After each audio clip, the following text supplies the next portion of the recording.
Constitution club में हो रही इस बेहद जरूरी बहस में, डिबेट में आप सभी का बहुत बहुत स्वागत है। मेरा नाम सौरभ द्विवेदी है। मैं इंडिया टुडे हिंदी मैगजीन का और ललन टॉप का संपादक हूं और आज की इस बहस का मॉडरेटर भी। इससे पहले कि ये बहस, जिसका शीर्षक, जिसका टॉपिक है डज गॉड एग्जिस्ट, ये शुरू हो दो विद्वानों के बीच जिनके नाम हैं श्री जावेद अख्तर और श्री मुफ्ती शमाइल नदवी जी, मैं कुछ बुनियादी चीजें आप लोगों को बता दूं ताकि ये बहस व्यवस्थित ढंग से चले, वैसे नहीं जैसी बहसों को देखने के हम इन दिनों आदी हो गए हैं। पढ़ी लिखी अकादमिक बहस। इस बहस का प्रारूप कैसा होगा, इसका स्ट्रक्चर कैसा होगा, पहले मैं आपको यह बता देता हूं। सबसे पहले नौजवान विद्वान मुफ्ती शमाइल नदवी जी 10 मिनट अपनी दलीलें आप लोगों के सामने रखेंगे। उसके बाद जावेद अख्तर साहब 10 मिनट अपनी बात रखेंगे। उसके बाद जिसको हम अंग्रेजी में रिबटल कहते हैं, एक जवाबी दौर रहेगा कि आपने जो कहा मैं उससे मुतमईन हूं कि नहीं हूं और हमने जो कहा। इसके बाद बहस का राउंड 2 शुरू होगा। दोनों विद्वानों को फिर से 7-7 मिनट का वक्त मिलेगा और इसके बाद रिबटल राउंड 2 होगा 5-5 मिनट का। इसके बाद एक दूसरे से सवाल जवाब होंगे। इसके लिए हमने लगभग 16 मिनट का वक्त तय किया है। अब ये सवालों की प्रकृति पर निर्भर करता है कि कितने सवाल होंगे, इसीलिए हमने वक्त की पाबंदी रखी है। और इसके बाद आखिरी में 5-5 मिनट का वक्त दोनों विद्वानों को एक बार फिर से दिया जाएगा अपने क्लोजिंग आर्ग्यूमेंट के लिए। और उसके बाद जो इस बहस के लिए सबसे जरूरी चीज है कि आप और हम और इंटरनेट पर देख रहे लाखों करोड़ों लोग, उनके सवाल जवाब होंगे। तो आप लोग जो यहां मौजूद हैं, आपके हम कुछ सवाल लेने की कोशिश करेंगे। 30 मिनट का वक्त हमने उसके लिए तय कर रखा है। इस तरह से ये 2 घंटे की बहस पूरी होगी। 2-3 बुनियादी बातें हैं जिनका हमें ध्यान रखना है। किसी भी किस्म की नारेबाजी में हमें शरीक नहीं होना है। ये हल्ला गुल्ला नहीं है, क्योंकि पूरी दुनिया देख रही है, तो एक नजीर कायम करनी है, एक उदाहरण लोगों के सामने रखना है कि पढ़े लिखे लोग इत्तेफाकी और ना इत्तेफाकी रखते हुए भी, एक दूसरे से सहमति और असहमति रखते हुए भी बात कह सकते हैं। यहां पर मेरे जेएनयू के प्रोफेसर बैठे हैं, पुरुषोत्तम अग्रवाल जी, जिन्होंने हमें क्लास में सिखाया है कि सहमति का साहस और असहमति का विवेक, और इसका ठीक उलट भी, ये बड़ा जरूरी है। दूसरी बात, ये किसी एक धर्म के बारे में बहस नहीं है। ये बात सबको स्पष्ट होनी चाहिए। किसी धर्म को महान बताने या किसी धर्म को कमतर बताने की ये बहस नहीं है। तो यदि कोई इस उम्मीद से देख रहा है या यहां आया है, तो मैं आपको आश्वस्त करना चाहता हूं कि आपको नाउम्मीदी हाथ लगेगी।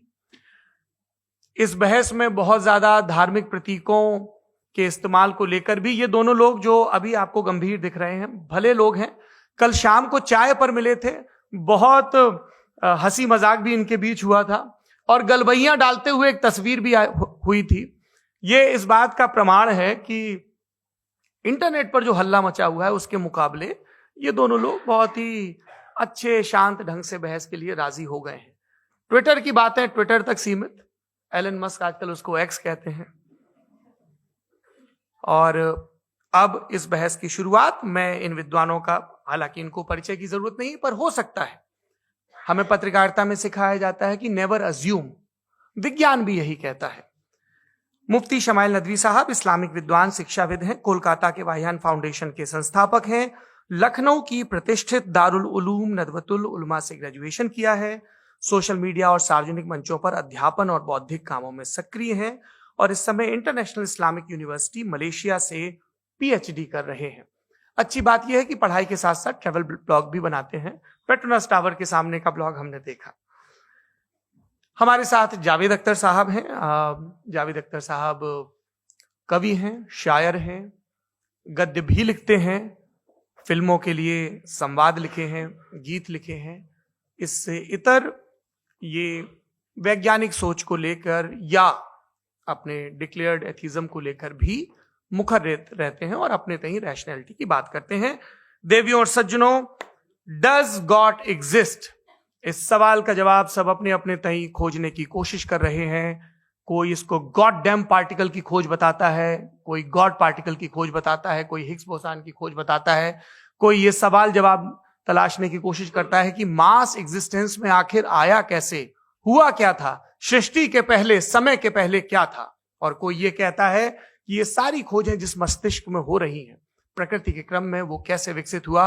मैं उम्मीद करता हूं कि हम आज इन बुनियादी सवालों के कुछ जवाब हासिल करने में कामयाब हों।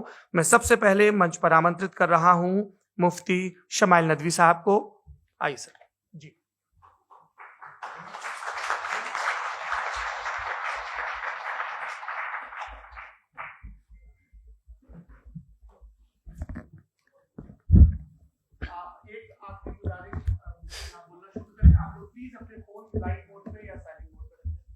एक बार चेक कर ले, कई बार बेध्यानी हो जाती है।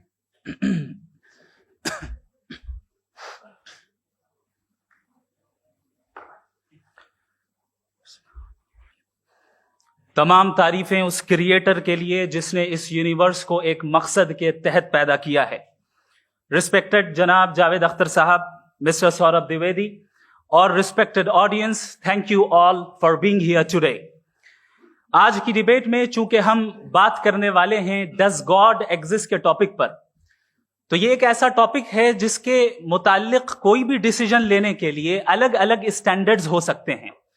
लिहाजा डिबेट के शुरू में यह जरूरी है कि हम ये जान लें कि आज के इस टॉपिक में कौन सा स्टैंडर्ड सही होगा और कौन सा गलत होगा। सबसे पहला स्टैंडर्ड जिसे मैं समझता हूं कि हमारे रिस्पेक्टेड जनाब जावेद अख्तर साहब बड़ी तेजी के साथ उसकी तरफ लपकेंगे, वो है साइंस। जबकि साइंस दर हकीकत खुदा के एग्जिस्टेंस को डायरेक्टली साबित करने या उसके एग्जिस्टेंस को डिनाई करने के लिए स्टैंडर्ड नहीं बन सकती। और उसकी वजह क्या है, ये मैं नहीं कह रहा, ये वो लोग कह रहे हैं जो साइंस के एक्सपर्ट्स हैं। नेशनल एकेडमी ऑफ साइंस कहती है science doesn't have the processes to prove और disprove the existence of God. Why? क्योंकि साइंस का ताल्लुक एम्पेरिकल एविडेंस से है और एम्पेरिकल एविडेंसेस का ताल्लुक हमारे नेचुरल और फिजिकल वर्ल्ड से है, जबकि गॉड नॉन फिजिकल और सुपर नेचुरल रियलिटी है। लिहाजा नॉन फिजिकल रियलिटी को आप उस टूल के साथ नहीं चेक कर सकते जिसका काम फिजिकल रियलिटी को तलाश करना है। लिहाजा आज इस डिबेट में गॉड की एग्जिस्टेंस को साबित करने या उसे डिनाई करने में साइंटिफिक एविडेंस को एक्सेप्ट नहीं किया जाएगा। दूसरा स्टैंडर्ड हो सकता है रेविलेशन, कि रेविलेशन के जरिए हम यह साबित करें कि गॉड एग्जिस्ट करता है या नहीं। लेकिन यह स्टैंडर्ड भी आज इररेलेवेंट है। क्यों? क्योंकि रेविलेशन मेरे नजदीक सोर्स ऑफ नॉलेज है, वैलिड सोर्स ऑफ नॉलेज है, लेकिन हमारे जावेद अख्तर साहब के नजदीक यह वैलिड सोर्स ऑफ नॉलेज नहीं है। लिहाजा आज की डिबेट में मैं एक भी एविडेंस किसी भी मजहबी स्क्रिप्चर से नहीं दूंगा ताकि जावेद अख्तर साहब के लिए वो अनएक्सेप्टेबल ना हो। तीसरा जो मेयार हो सकता है वो है ऑब्जर्वेशन, कि भाई कोई कहे कि हमें खुदा दिखाओ, अगर है तो दिखाओ, या ये कि खुदा के एग्जिस्टेंस पर एम्पेरिकल एविडेंस दो, तो यह है दर हकीकत गलत टूल का इस्तेमाल करना। यह ऐसा ही है कि जावेद साहब मुझसे यह मुतालबा करें कि मुफ्ती साहब आप मेटल डिटेक्टर के जरिए प्लास्टिक डिटेक्ट करके दिखाएं। अब चूंकि प्लास्टिक डिटेक्ट नहीं हो पा रही है लिहाजा plastic does not exist. No, you are using the wrong tool. इस टूल से प्लास्टिक को डिटेक्ट नहीं किया जाता। लिहाजा मैं समझता हूं कि गॉड के एग्जिस्टेंस पर एम्पेरिकल एविडेंस का मुतालबा करना एक बचकाना मुतालबा है और हमारे रिस्पेक्टेड जनाब जावेद अख्तर साहब इस स्टेज से अब बहुत आगे निकल चुके हैं। अब बचता है एक ही स्टैंडर्ड, और वो स्टैंडर्ड है अक्ल, लॉजिक, रीजनिंग। और यही वो स्टैंडर्ड है जिसके तहत गॉड की एग्जिस्टेंस को साबित किया जाएगा या गॉड की एग्जिस्टेंस को डिनाई किया जाएगा। लेकिन चूंकि ये बहुत इंपॉर्टेंट और सेंसिटिव टॉपिक है, इसलिए लॉजिकल आर्ग्यूमेंट भी ऐसा होना चाहिए जो डेफिनेटिव हो, इनडेफिनेटिव ना हो, जो 2 और 2 4 की तरह बिल्कुल वाजे हो, जिसे लॉजिकली रिजेक्ट करना पॉसिबल नहीं हो। फॉर एग्जाम्पल हम कहें हमारे रिस्पेक्टेड मिस्टर सौरभ साहब, ये एक इंसान है और तमाम इंसान कॉन्शियस बीइंग है। लिहाजा नतीजा क्या निकला? हमारे सौरभ साहब भी कॉन्शियस बीइंग है। क्या ये इंडेफिनेट आर्ग्यूमेंट है या डेफिनेट आर्ग्यूमेंट है? ये डेफिनेट आर्ग्यूमेंट है। ये 2 और 2 की तरह वाजे है। इसमें किसी तरह जो है लॉजिकली इसको रिजेक्ट नहीं किया जा सकता। तो अगर आज हमारे जावेद अख्तर साहब ऐसी कोई अकली दलील और लॉजिकल एविडेंस दें खुदा के ना होने पर जो डेफिनेट भी हो, तो मैं ये ऐलान करता हूं कि यकीनन मैं उस एविडेंस को कबूल करूंगा और उस पर गौर करूंगा। लेकिन साथ में यह भी ऐलान कर देता हूं प्रेडिक्शन के तौर पर कि ऐसा कोई डेफिनेट आर्ग्यूमेंट कोई नहीं पेश कर सकता। दलील हम देंगे और डेफिनेटिव दलील देंगे, लॉजिकल दलील देंगे, ऐसी दलील देंगे जो एंटायर एथिस्टिक वर्ल्ड उसे रेफ्यूट नहीं कर सकती। चलें अब हम एक एग्जाम्पल सोचते हैं, एक सिनेरियो, सिंपल सिनेरियो, तमाम ऑडियंस से गुजारिश है, हम और आप एक आइसोलेटेड आइलैंड पर हैं, ऐसा आइलैंड जहां पे हमसे पहले कोई कभी नहीं गया। चलते चलते आपके सामने अचानक आपने देखा एक पिंक कलर की बॉल पड़ी हुई है। सबसे पहला सवाल आपके जहन में क्या आएगा कि ये बॉल यहां क्यों आई, कैसे आई, ये पिंक कलर की ही क्यों है, कोई और कलर भी हो सकता था, ये इसी शेप में क्यों है, कोई और शेप भी हो सकता था। नेचुरली आप इस तरफ पहुंचेंगे कि कोई ना कोई है जिसने इन स्पेसिफिक प्रॉपर्टीज के साथ इस बॉल को बनाया है और यहां पे रखा है। चूंकि आप जानते हैं कि ये जो बॉल है इसका एग्जिस्ट करना जरूरी नहीं है, ये एग्जिस्ट कर भी सकती थी, नहीं भी कर सकती थी, और एग्जिस्ट करना ही था तो किसी और फॉर्म में करती, किसी और कलर में करती। अब आप इस बॉल को एक्सपैंड करते चले जाएं, एक्सपैंड करते चले जाएं, एक्सपैंड करते चले जाएं, यहां तक कि ये बॉल यूनिवर्स के साइज की हो जाए। बताइए कि क्या साइज के बढ़ जाने से सवाल बदल जाएगा? हरगिज नहीं बदलेगा। अभी भी सवाल रहेगा, ये यूनिवर्स कहां से आया, इन स्पेसिफिक प्रॉपर्टीज के साथ कहां से आया, क्यों आया, किसने बनाया, यह सवाल उस वक्त भी वैलिड रहेगा। लेकिन यह सवाल अगर हम जनाब जावेद अख्तर साहब से करें तो चूंकि इनका वर्ल्ड व्यू एथिस्टिक है, और सिर्फ इनका नहीं, मतलब जितने भी एथिस्ट हैं और एथिस्टिक वर्ल्ड व्यू को रखने वाले से अगर आप ये सवाल करें कि ये यूनिवर्स कहां से आया, तो इनका जवाब या तो आर्ग्यूमेंट फ्रॉम इग्नोरेंस होगा या डॉगमेटिक होगा। या तो ये कहेंगे कि मुझे नहीं पता कि ये कहां से आया, लिहाजा गॉड डज नॉट एग्जिस्ट, ये आर्ग्यूमेंट फ्रॉम इग्नोरेंस है। या ये कहेंगे कि ये यूनिवर्स खुद ब खुद बन गया, इसका मतलब ये है कि उस बॉल को भी खुद ब खुद बन जाना चाहिए। लेकिन बॉल के ताल्लुक से ये एक्सप्लेनेशन एक्सेप्ट नहीं की जाएगी कि ये खुद ब खुद बन गई, लेकिन यूनिवर्स के ताल्लुक से कर दिया जाएगा। इसे हम दूसरे अल्फाज में डॉगमा भी कह सकते हैं। दूसरी चीज, हमारे जावेद अख्तर साहब जरूर गॉड ऑफ गैप्स की मिसाल भी जरूर देंगे, और मिसाल देंगे कि पहले जमाने में बिजलियां कड़कती थी तो लोगों ने किसी एक खुदा की तरफ, और बारिश होती थी तो दूसरे खुदा की तरफ मंसूब कर दिया, उनके पास दलील नहीं थी। यह हमारा वर्ल्ड व्यू है ही नहीं, यह हमारा वर्ल्ड व्यू है ही नहीं, क्योंकि नेचुरल फेनोमेना के प्रोसेस की इंटरप्रिटेशन को जान लेने से यह कहां से साबित हो गया कि गॉड एग्जिस्ट नहीं करता है। इस पर मैं इंशाअल्लाह अभी आगे बात करूंगा। आप हजरात ये भी देखेंगे, और मैं ये एक्सपेक्ट करता हूं कि हमारे रिस्पेक्टेड जनाब जावेद अख्तर साहब जरूर इमोशनल आर्ग्यूमेंट्स भी देंगे, जो कि एक लॉजिकल फेलेसी है जब बात आती है ट्रुथ को डिसाइड करने में। क्यों? मिसाल के तौर पर वो कहेंगे कि अगर गॉड है तो ईविल क्यों एग्जिस्ट करता है, जबकि मैं कहता हूं ईविल का एग्जिस्ट करना गॉड के एग्जिस्ट करने की दलील है, उसके खिलाफ नहीं है। चूंकि अगर गॉड है तो हम सब उसके सामने अकाउंटेबल हैं, और अगर हम अकाउंटेबल हैं तो अकाउंटेबिलिटी के लिए ईविल का मौजूद होना जरूरी है, उसके बगैर हम अकाउंटेबल नहीं हो सकते। और अगर हम अकाउंटेबल नहीं हैं तो हम जनाब जावेद अख्तर साहब से पूछेंगे कि आप बताएं कि फिर सफरिंग इस दुनिया में क्यों है? अगर खुदा नहीं है तो सफरिंग क्यों है? और उन लोगों के जज्बे का क्या जिनके अंदर सफरिंग के बाद इंतकाम लेने का जज्बा पाया जाता है और वो इस दुनिया से ऐसे ही चले गए, क्या उनकी सारी तकलीफें बेकार चली जाएंगी? अब आ जाएं उसी एग्जाम्पल की तरफ कि बॉल, मुझसे अगर कोई पूछे इस बॉल को किसने बनाया और या इस एक्सपेंडेड बॉल को किसने बनाया, मैं कहूंगा कि चूंकि ये यूनिवर्स और इस यूनिवर्स की तमाम चीजें कॉन्टिंजेंट हैं। कॉन्टिंजेंट होने का मतलब ये होता है कि जो अपने एग्जिस्टेंस पे किसी के ऊपर डिपेंड करती हो, तो जाहिर है ये यूनिवर्स कॉन्टिंजेंट है। और अगर कोई चीज कॉन्टिंजेंट नहीं है तो मैं रिक्वेस्ट करूंगा कि मुझे दिखा दें कि कौन सी चीज यूनिवर्स में कॉन्टिंजेंट नहीं है, हम भी जरा गौर कर लें और हम भी देख लें। और जब कॉन्टिंजेंट चीजें मौजूद हैं तो फिलोसोफर्स की इस्तिलाह के मुताबिक, हम उस टर्मिनोलॉजी के मुताबिक, हम उस जगह तक पहुंचते हैं और उस हस्ती तक पहुंचते हैं जिसे नेसेसरी बीइंग कहा जाता है, कि ये वो नेसेसरी बीइंग है जिसका मौजूद ना होना नामुमकिन हो। क्योंकि अगर ये मौजूद ना हो तो सारी चीजें एग्जिस्टेंस में आएंगी ही नहीं, और ये सारी कॉन्टिंजेंट चीजें उसी के ऊपर डिपेंड करती हैं। अब अगर आप ये सवाल करते हैं कि फिर उस हस्ती को किसने बनाया, फिर उसका कॉज क्या है, फिर उसका कॉज क्या है, फिर उसका कॉज क्या है, और एंडलेसली चले जाएं, इसे हम कहते हैं इन्फिनिट रिग्रेस ऑफ कॉजेस, जो कि लॉजिकल फैलेसी है। कॉन्सेप्चुअली इंफिनिटी पॉसिबल है। मिसाल के तौर पे न्यूमेरिकल्स 1 2 3 गिनते चले जाएं, इन्फिनिट नंबर्स हैं। मैं कॉन्सेप्चुअली बात नहीं कर रहा, प्रैक्टिकली रियलिटी में साबित करके दिखाएं कि infinite regress of causes possible है या नहीं। अगर पॉसिबल है तो हम मान लेंगे, मिसाल दे दें, और पॉसिबल नहीं है तो एक ही ऑप्शन बचता है जिसे हम कहते हैं नेसेसरी बीइंग। ऐसी नेसेसरी बीइंग जो इंडिपेंडेंट है, क्योंकि अगर वो डिपेंडेंट हुई तो वो नेसेसरी नहीं रहेगी। ऐसी इंडिपेंडेंट बीइंग जो इटर्नल है, अगर वो इटर्नल नहीं होगी, उसकी बिगिनिंग होगी तो वो खुद कॉन्टिंजेंट है। ऐसी बीइंग जो पावरफुल है, क्योंकि कॉन्टिंजेंट को एक्चुअलाइज करने के लिए पावर चाहिए। ऐसी बीइंग जो इंटेलिजेंट है और नॉलेजेबल है, क्योंकि ये यूनिवर्स स्पेसिफिक फॉर्म और स्पेसिफिक लॉज ऑफ नेचर के तहत प्रिसाइजली चल रहा है। Thank you. थैंक यू मुफ्ती साहब। मैं इन दलीलों के बाद जावेद अख्तर साहब से गुजारिश करूंगा, आप बैठ के बोलना चाहेंगे हमारे? जी।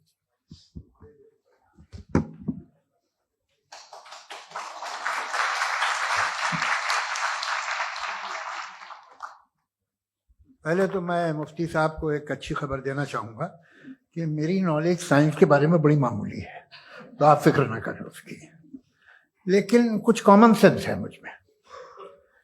देखिए, ये खुदा का तस्वुर कोई नया तस्वुर नहीं है, ये सदियों से रहा है। ये कुछ रिलीजन 3000 साल पुराने होंगे, 4000 साल पुराने होंगे, लेकिन इंसान कोई 10,000 12,000 साल से एग्जिस्ट करता है होमो सेपियन की शक्ल में, और हमेशा कुछ ना कुछ मजहब रहे। ये मजहब जाहिलों के नहीं थे, ये मजहब एक ऐसी ग्रीक सोसाइटी के थे जहाँ बड़े बड़े फिलोसफर पैदा हुए। ये मजहब इजिप्शियंस के थे जिन्होंने पिरामिड्स बनाए थे। ये रोमन्स के थे कि जिनका आर्किटेक्चर और सेनेट यानी पहली बुनियाद डेमोक्रेसी की, लिमिटेड थी मगर डेमोक्रेसी थी, ये उन लोगों ने किए थे। तो इनका जो जुपिटर था, रा था, ज़्यूस था, उन्हें उस पर इतना ही एतमाद था जितना आज किसी मजहबी आदमी को अपने खुदा पे होगा। क्रिश्चियनिटी आने से पहले यूरोप में एक मजहब था, जर्मेनिक रिलीजन। उसका एक खुदा था, उसकी एक बीवी थी, उसके 2 बेटे थे, एक बेटी थी। फिर जर्मनी में जब यूरोप में क्रिश्चियनिटी आई तो वो खुदा, उसकी बीवी और पूरे खानदान चला गया। तो हमने, अगर हम हिस्ट्री देखें तो खुदा जो है वो ज़्यादातर फ़ानी है, वो हमेशा रहे नहीं। और वो जो लोग इन्हें मानते थे उनको आप कहें वो तो जाहिल थे, उन्हें तो कुछ पता ही नहीं था, ऐसा नहीं है। वो अपने वक्त में बड़े काबिल लोग थे और अपने वक्त में उन्होंने बड़े बड़े काम किए हैं, फिलोसफर्स थे, साइंटिस्ट थे, लेकिन उनका मजहब कहाँ गया, उनके खुदा कहाँ गए? आज जो खुदा हैं दुनिया में लोग उन्हें मानते हैं। आपको क्या मालूम कि कितने बरसों के बाद क्या होने वाला है? हम यूरोप में देखते हैं तो चर्च खाली हैं। तो वक्त के साथ चीजें बदलती हैं। जहां तक इसका ताल्लुक है मजहबों का, हर मजहब आपसे एक चीज मांगता है, फेथ। ये फेथ क्या चीज होती है? What is the difference between faith and belief? ये तो बहुत ही अहमखाना बात होगी कि कोई आदमी कहे साहब अगर खुदा है तो मुझे दिखाइए। ये तो जाहिलाना बात हुई। मैंने तो नॉर्थ पोल नहीं देखा है, मगर मैं मानता हूं कि नॉर्थ पोल है। मैं क्यों मानता हूं? इसलिए कि अगर ये दुनिया राउंड है तो उसका कोई टॉप होगा। कुछ लोग हैं जो वहां गए भी हैं, कॉमन सेंस कहता है कि ऐसा होगा, सबूत है, गवाह है, रीजन है। तो ये मेरा फेथ नहीं है। तो फेथ में और बिलीफ में डिफरेंस क्या है? जो मजहब मांगता है आपसे, हर मजहब फेथ मांगता है। फेथ का मतलब ये है कि ना कोई गवाह हो, ना कोई सबूत हो, ना कोई रैशनल हो, ना कोई लॉजिक हो, ना कोई प्रूफ हो, मगर तुम एक बात को मानो। ये है फेथ। वरना बिलीफ होता। अगर इसमें कुछ भी सबूत होते, गवाह होते, तो फिर इसे आप बिलीफ कहते हैं। जैसे मेरा बिलीफ है कि नॉर्थ पोल है, मेरा फेथ थोड़ी है। फेथ इन तमाम शर्तों को रद्द करता है। तो फिर स्टुपिडिटी क्या है? अगर मैं एक बात ऐसी मानूं जिसकी ना कोई लॉजिक है, ना कोई रैशनल है, ना कोई प्रूफ है, ना कोई गवाह है, ना कोई सबूत है, और मैं उसे मानूं, तो ये स्टुपिडिटी हुई। इसे ही भाई कल को मैं यकीन कर लूं कि एलॉन मस्क जो है मेरा भाई है, तो मुझे इंतहाई खुशी होगी, सुकून भी बहुत मिलेगा मुझे। लेकिन और कहे भाई क्यों मानते हो, क्या सबूत है भाई, वो तो अमेरिकन है और तुम तो इंडियन हो, वो तो नस्ल अलग है, तुम्हें कभी मिले भी नहीं। साहब देखिए, मेरा फेथ है, इस पे बात न किया। फेथ का मतलब ही यह है कि आप प्रूव नहीं कर सकते। अगर आप प्रूव कर सकते हो तो फेथ की जरूरत ही नहीं, फिर तो आप बात करेंगे, आप कितनी बहस कर लीजिए। अल्टीमेटली दुनिया का हर मजहब फेथ पे टिका है, और फेथ का मतलब है एक ऐसा यकीन जिसका कोई सबूत, कोई गवाह, कोई रैशनल नहीं। अब आप ये कहें, क्या आप ये क्यों कह रहे हैं कि साहब ये कायनात किसने बनाई?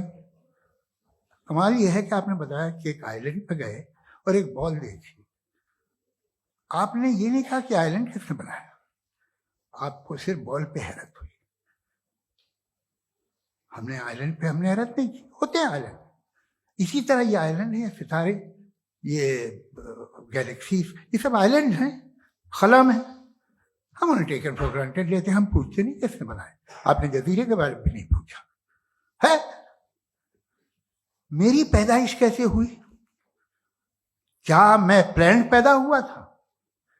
आई was plan to be born, या एक लकी स्पर्म था जो किसी एक से चिपक गया?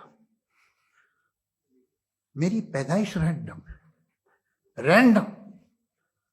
और इंसाफ जिसे आप कहते हैं, इंसाफ का तो नेचर से कोई वास्ता ही नहीं। जो आप कहते हैं कि एक दिन इंसाफ मिलेगा, इंसाफ is a human concept, nature में कोई इंसाफ नहीं। अगर शेर हिरन को खा जाता है तो उसे कोई सजा नहीं मिलती। अगर एक आंधी आती है और हरे भरे पेड़ों को उखाड़ के फेंक देती है तो आंधियों की जेल नहीं होती है। नेचर में इंसाफ नहीं, इसलिए मुझे नेचर को इंसाफ की जरूरत भी नहीं। नेचर तमाम एक है। अब हम कहें कि साहब ये देखिए जो मैंने खाना खाया था, ये मेरी आंख तो नहीं यूं कर दिया उसे, तो इसे सजा मिलनी नहीं, वो सिस्टम है, ऐसे ही चल रहा है। नेचर बगैर इंसाफ के है। इंसाफ इज अ ह्यूमन कॉन्सेप्ट। तो जो आपसे कहता है कि मैं तुम्हें इंसाफ दूंगा, वो इंसानी जहन की पैदावार है। ये नेचुरल है ही नहीं, ये आसमानी है ही नहीं। नेचर का तसव्वुर, इंसाफ का तसव्वुर। भाई आप साथ मिलते हैं, अब आप लेफ्ट हैंड ड्राइव करते हैं, ये क्या है? तमाम सच, तमाम नेकी, तमाम शराफत लेफ्ट हैंड ड्राइव है। वरना क्या होगा, या तो आप क्रॉस कर देंगे, आपका एक्सीडेंट हो जाएगा, या आप किसी को मार देंगे, या ट्रैफिक जैम हो जाएगा। झूठ, बेईमानी, रिश्वतखोरी, ये तमाम जो है driving on the wrong side, इसके ऊपर कुछ नहीं। ये तो हमने बनाया, जैसे हमने लेफ्ट हैंड ड्राइव बनाई है। ये कॉन्सेप्ट ऑफ इंसाफ जो है ये हमारा है, इसका नेचर से कोई वास्ता नहीं। शेर खा जाता है हिरन को, उसे जेल होती है क्या? कुछ भी नहीं, है ही नहीं। तो ये जो दुनिया के रिलीजन प्रॉमिस करते हैं आपसे इंसाफ, इसी से मालूम होता है कि ये मैनमेड है। ये तसव्वुर कहीं और का है ही नहीं।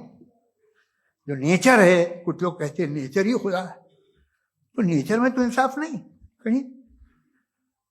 और आप वादा कर रहे हैं कि तुम्हें मरने के बाद इंसाफ मिलेगा। मुझे अगर मिलेगा तो मैं बहुत खुश होऊंगा, लेकिन मैं यकीन नहीं कर पाता हूं, इसलिए कि मैं फेथ नहीं पैदा कर सकता। The very fact that religion demand faith, इसका मतलब है कि उनके पास जस्टिफिकेशन नहीं है। अच्छा साहब, फिर रिलीजन अगर मॉडरेशन में है, कोई सा भी नहीं, वो आप में कुछ खूबियां भी पैदा करता होगा। देखिए उससे ये फायदा है, वो फायदा है। अल्कोहल जो है वो ज्यादातर दवाओं में यूज होती है। और एक सर्वे किया गया था अमेरिका में कि लॉन्जेटिविटी किन लोगों की है, तो एक तरफ वो लोग थे जो शराब पीते ही नहीं थे और एक तरफ वो थे जो एक बोतल शराब रोज पीते थे। सबसे ज्यादा लंबी उम्र होती है जो 2 पैक नाप के शराब पीते हैं और खाना खाते हैं। मगर हम शराब को बुरा समझते हैं, मैं भी बुरा समझता हूँ। क्यों? ऐसा होता नहीं। कुछ चीजों में आदत होती है कि वो बढ़ती है। आज तक में एक आदमी दूध पीता है, आप 10 साल बाद भी मिलेंगे तो एक ही गिलास पीता होगा। ऐसा नहीं होता, सुबह से दूध पीता रहता है। मिल्कोहलिक मैंने नहीं देखे, अल्कोहलिक होते हैं। ये टेंडेंसी है मजहब की कि वो बढ़ता है, जैसे कैंसर बढ़ता है, जैसे शराब बढ़ती है। कुछ लोग होंगे जो उसे सही तरह से यूज करते। मुझे यकीन है कि हमारे मुफ्ती साहब भी उनमें से एक, इनसे बहुत खुशी हुई मुझे इनसे मिलकर। लेकिन कितने लोग हैं कि आज आप देखते हैं दुनिया में जो तबाहियां हैं, इनमें कितना हाथ है उन लोगों का जो बिलीवर कहते था मजहब ये नहीं कहता, ना कहता होगा, मगर जब ये मजहब पीते हैं तो ऐसे बिहेव करते हैं। थोड़ा सा अगर हो तो शायद बहुत अच्छी बात, लेकिन शराब थोड़ी सी नहीं रहती, उसमें टेंडेंसी है पहले। थोड़ा सा अगर 2-3 कैंसर के सेल हो ना बॉडी में तो आदमी इससे में रहेगा, लेकिन वो 2-3 सेल नहीं रहते, वो मल्टीप्लाई होते हैं।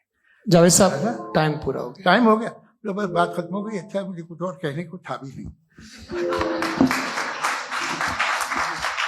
जी, मैं पहले जवाबी दौर के लिए इनवाइट कर रहा हूं मुफ्ती साहब को। Your rebuttal round 1, you have 7 minutes।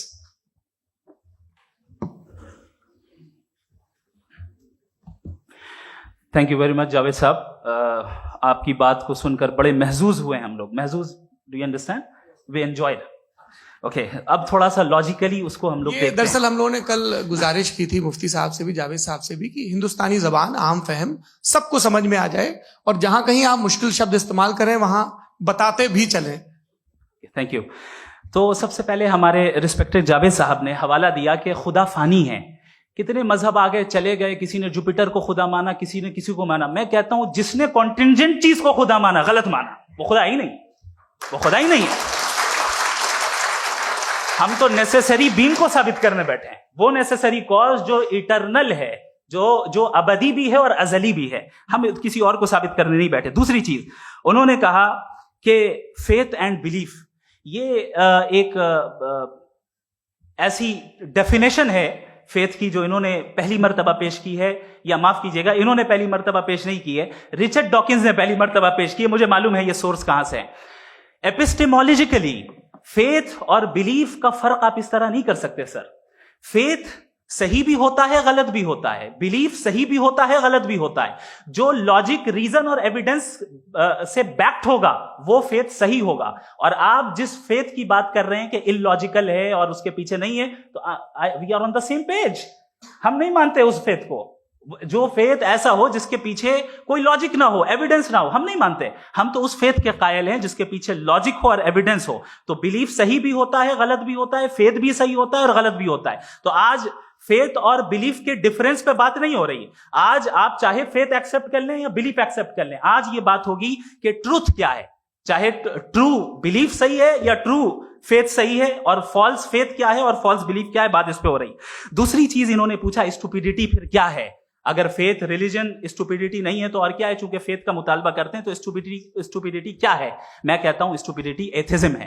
उसकी वजह यह है कि आप एक सड़क पे जा रहे हो और आप किसी गार्डन में जाएं और देखें वहां लिखा है फूलों के साथ, I love Javed Akhtar, and I really do, I love you sir. So जब आप वहां पर पहुंचे तो वहां पहुंचकर अब ये बताएं, क्या आप ये कहेंगे wow what a natural selection? ये क्या नेचुरल सिलेक्शन है? नहीं, ये प्रिसाइजली डिजाइंड है, इसके पीछे डिजाइनर है। लिहाजा अगर कोई एक ऐसी कॉमन सेंस की बात को कबूल नहीं कर रहा है कि यूनिवर्स जो इतने प्रिसाइजली काम कर रहा है, हम कह दें कि खुद ब खुद बन गई, मैं समझता हूं इससे बड़ी स्टुपिडिटी और कुछ नहीं है। ये इरैशनल चीज है। फिर हमारे सर ने कहा कि आपने बॉल पे फोकस किया, आइलैंड पे फोकस नहीं किया। अरे आइलैंड को किसने बनाया, यही समझाने के लिए तो बॉल की मिसाल दे रहा हूं। और बॉल भी कॉन्टिंजेंट है, आइलैंड भी कॉन्टिंजेंट है, दोनों नेसेसरी बीइंग का मुतालबा करते हैं। आगे इन्होंने कहा कि नेचर में कोई इंसाफ नहीं है, हम डिसाइड करते हैं कि मोरालिटी क्या होती है, इंसाफ क्या होता है, हम डिसाइड करते हैं। जैसे ड्राइविंग सीट में ट्रैफिक वाला, ये तो किसी खुदा ने नहीं कहा, ये है, इसे कहते हैं फॉल्स इक्विवेलेंस, ये एक लॉजिकल फेलेसी है। आपने जो है मिसाल दी ड्राइविंग की और ट्रैफिक की, ये सब्जेक्टिव मोरालिटी है। आप सब्जेक्टिव मोरालिटी को मिसाल बनाकर ऑब्जेक्टिव मोरालिटी के ऊपर नहीं थोप सकते। इंसाफ की ऑब्जेक्टिव मोरालिटी है। अगर आप ये कहते हैं कि नेचर में इंसाफ नहीं है, तो इंसाफ का न होना ये नेचुरल हुआ, तो फिर नेचर को नेचर रहने दे, क्यों हम इतना स्ट्राइव कर रहे हैं दुनिया में इंसाफ लाने के लिए? ये तो इलॉजिकल बात है, इरैशनल बात है। इसलिए बहुत सी चीजें ऐसी हैं जो ऑब्जेक्टिवली जो है इविल या गुड हैं, और बहुत सी चीजें ऐसी हैं जो सब्जेक्टिवली हैं। सब्जेक्टिवली जो मोरल होता है या इमोरल होता है, उसको हम सोशल कंसेंसस से या पर्सनल प्रेफरेंस से डिसाइड करते हैं।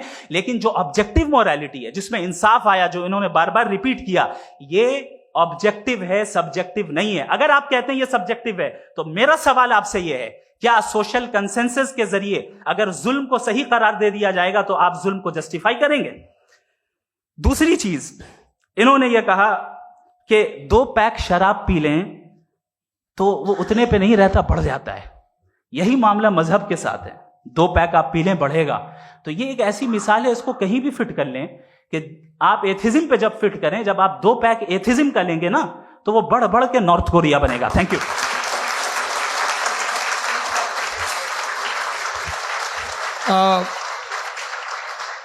फर्स्ट राउंड के रिबटल के लिए मैं जावेद साहब को इनवाइट कर रहा हूं। आपके पास 7 मिनट का वक्त है, रीसेट कर दीजिएगा प्लीज। मुझे इस बात की खुशी है कि मुफ्ती साहब ने भी मान लिया कि नेचर में कोई इंसाफ नहीं है। तो कोई भी चीज़ जो इंसान ने नहीं बनाई है उसमें इंसाफ नहीं होता है। एक बात मैं आपसे अर्ज करूं, जरा पता लगा लीजिएगा, ये जो आप बाग में जाते हैं बेहद खूबसूरत फूल देखते हैं ना, इनमें से कोई नेचुरल नहीं है। ये सारे फूल क्रॉस करके बनाए गए हैं। जो जंगल में फूल होते हैं निहायत मामूली होते हैं। ये फूल इंसानों ने बनाए हैं। जो आप बाग में देख के वाह वाह कहते हैं, ये इंसानों के बनाए हुए हैं। डिफरेंट फूलों को क्रॉस करके, डेवलप करके, फिर क्रॉस करके इस तरह से बनाए गए। नेचुरल फ्लावर नहीं। किसी जंगल वीरान में जाके आप गुलाब के फूल नहीं देखेंगे। ये सब बनाए हुए इंसान ने, बहुत से काम इंसान ने किए हैं। बाकी है कि आपने मेरी एक बात का जवाब नहीं दिया, जिससे मुझे शिकायत है कि फेथ क्या है और आप फेथ मांगते क्यों हैं मुझसे? आप तो लॉजिकल हैं, आपके पास तो सारे रैशनल हैं, आपके पास सारे सबूत हैं, तो आपको फेथ की डिमांड क्यों करते हैं कि भाई तुम सरेंडर कर दो और सवाल मत करो? कोई मजहब सारे सवाल करने की इजाजत नहीं देता है और मना करता है कि ज्यादा सवाल ना करो, बह जाओगे तुम। आप क्यों रोकते हैं? हकीकत यह है कि इंसानी तारीख क्या है। इंसानी तारीख यह है कि दुनिया में 2 तरह के लोग हुए। एक वो जिन्होंने अपनी लाइल्मी की परस्तिश की है, दूसरे वो जिन्होंने अपनी इग्नोरेंस या लाइल्मी से झगड़ा किया है और मालूम किया है कि क्या है। ये जो आप कह रहे हैं, आज आप हैरान हैं कि भाई ये यूनिवर्स कैसे बनी। लोग हैरान थे कि सूरज डूबता है तो इधर से कैसे निकलता है। और आप एक कदम जाके हमेशा का मानने को तैयार है, एक कदम पीछे ही मान जाइए। भाई आप इसके बाद जाते हो, कहते सवाल ना करना कि ये कहां से आया, ये पावर तो हमेशा से हमेशा रहेगी। तो आप यूनिवर्स के बारे में मानने में क्या तकलीफ है? एक कदम पहले रुक जाइए। ये हमेशा से थी या नहीं थी हमें मालूम नहीं है। और ये कहना कि हमें मालूम नहीं है, कमाल ये है कि दुनिया के सारे मजहब सब जानते हैं ये दुनिया कैसे बनी थी, कैसे मिटेगी, मरने के बाद क्या होगा, इनको सब इल्म है। इनको किसी को डायनासोर होते थे पहले ये नहीं पता था, किसी को नहीं पता। किसी भी दुनिया की मजहबी किताब में डायनासोर का जिक्र नहीं है। लेकिन बाकी सब बातें, how to make universe in 4 easy lessons and बाकी सब पता है। जिसको सब पता है वो गड़बड़ है। हम में ये इंकिसार, ये ह्यूमिलिटी होनी चाहिए कि हम ये कहें कि हमें ये बहुत सारी बातें नहीं मालूम, लेकिन हम उनकी परस्तिश ना करें, अपनी लाइल्मी को की परस्तिश ना करें। हम उसे पता लगाने की कोशिश करें। जिस दुनिया में आप बैठे हैं सर, ये हॉल जो है, ये इलेक्ट्रिसिटी जो है, ये माइक जो है, जिस हवाई जहाज से आप आए थे, वो जिस कार से आप यहाँ आए हैं, ये सब उन लोगों की बनाई हुई है जिन्होंने सवाल किए थे।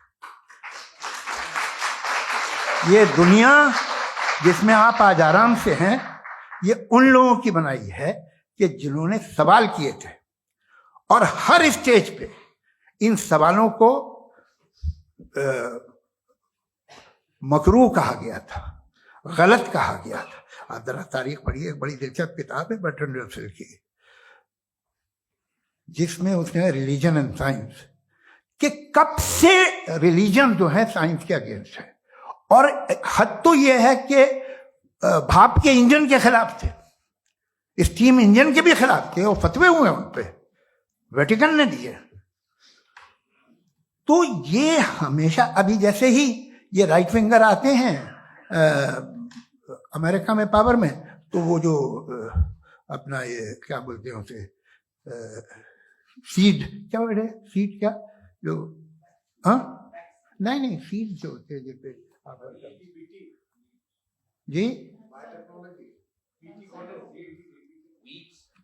नहीं भाई, वो जो ह्यूमन बॉडी के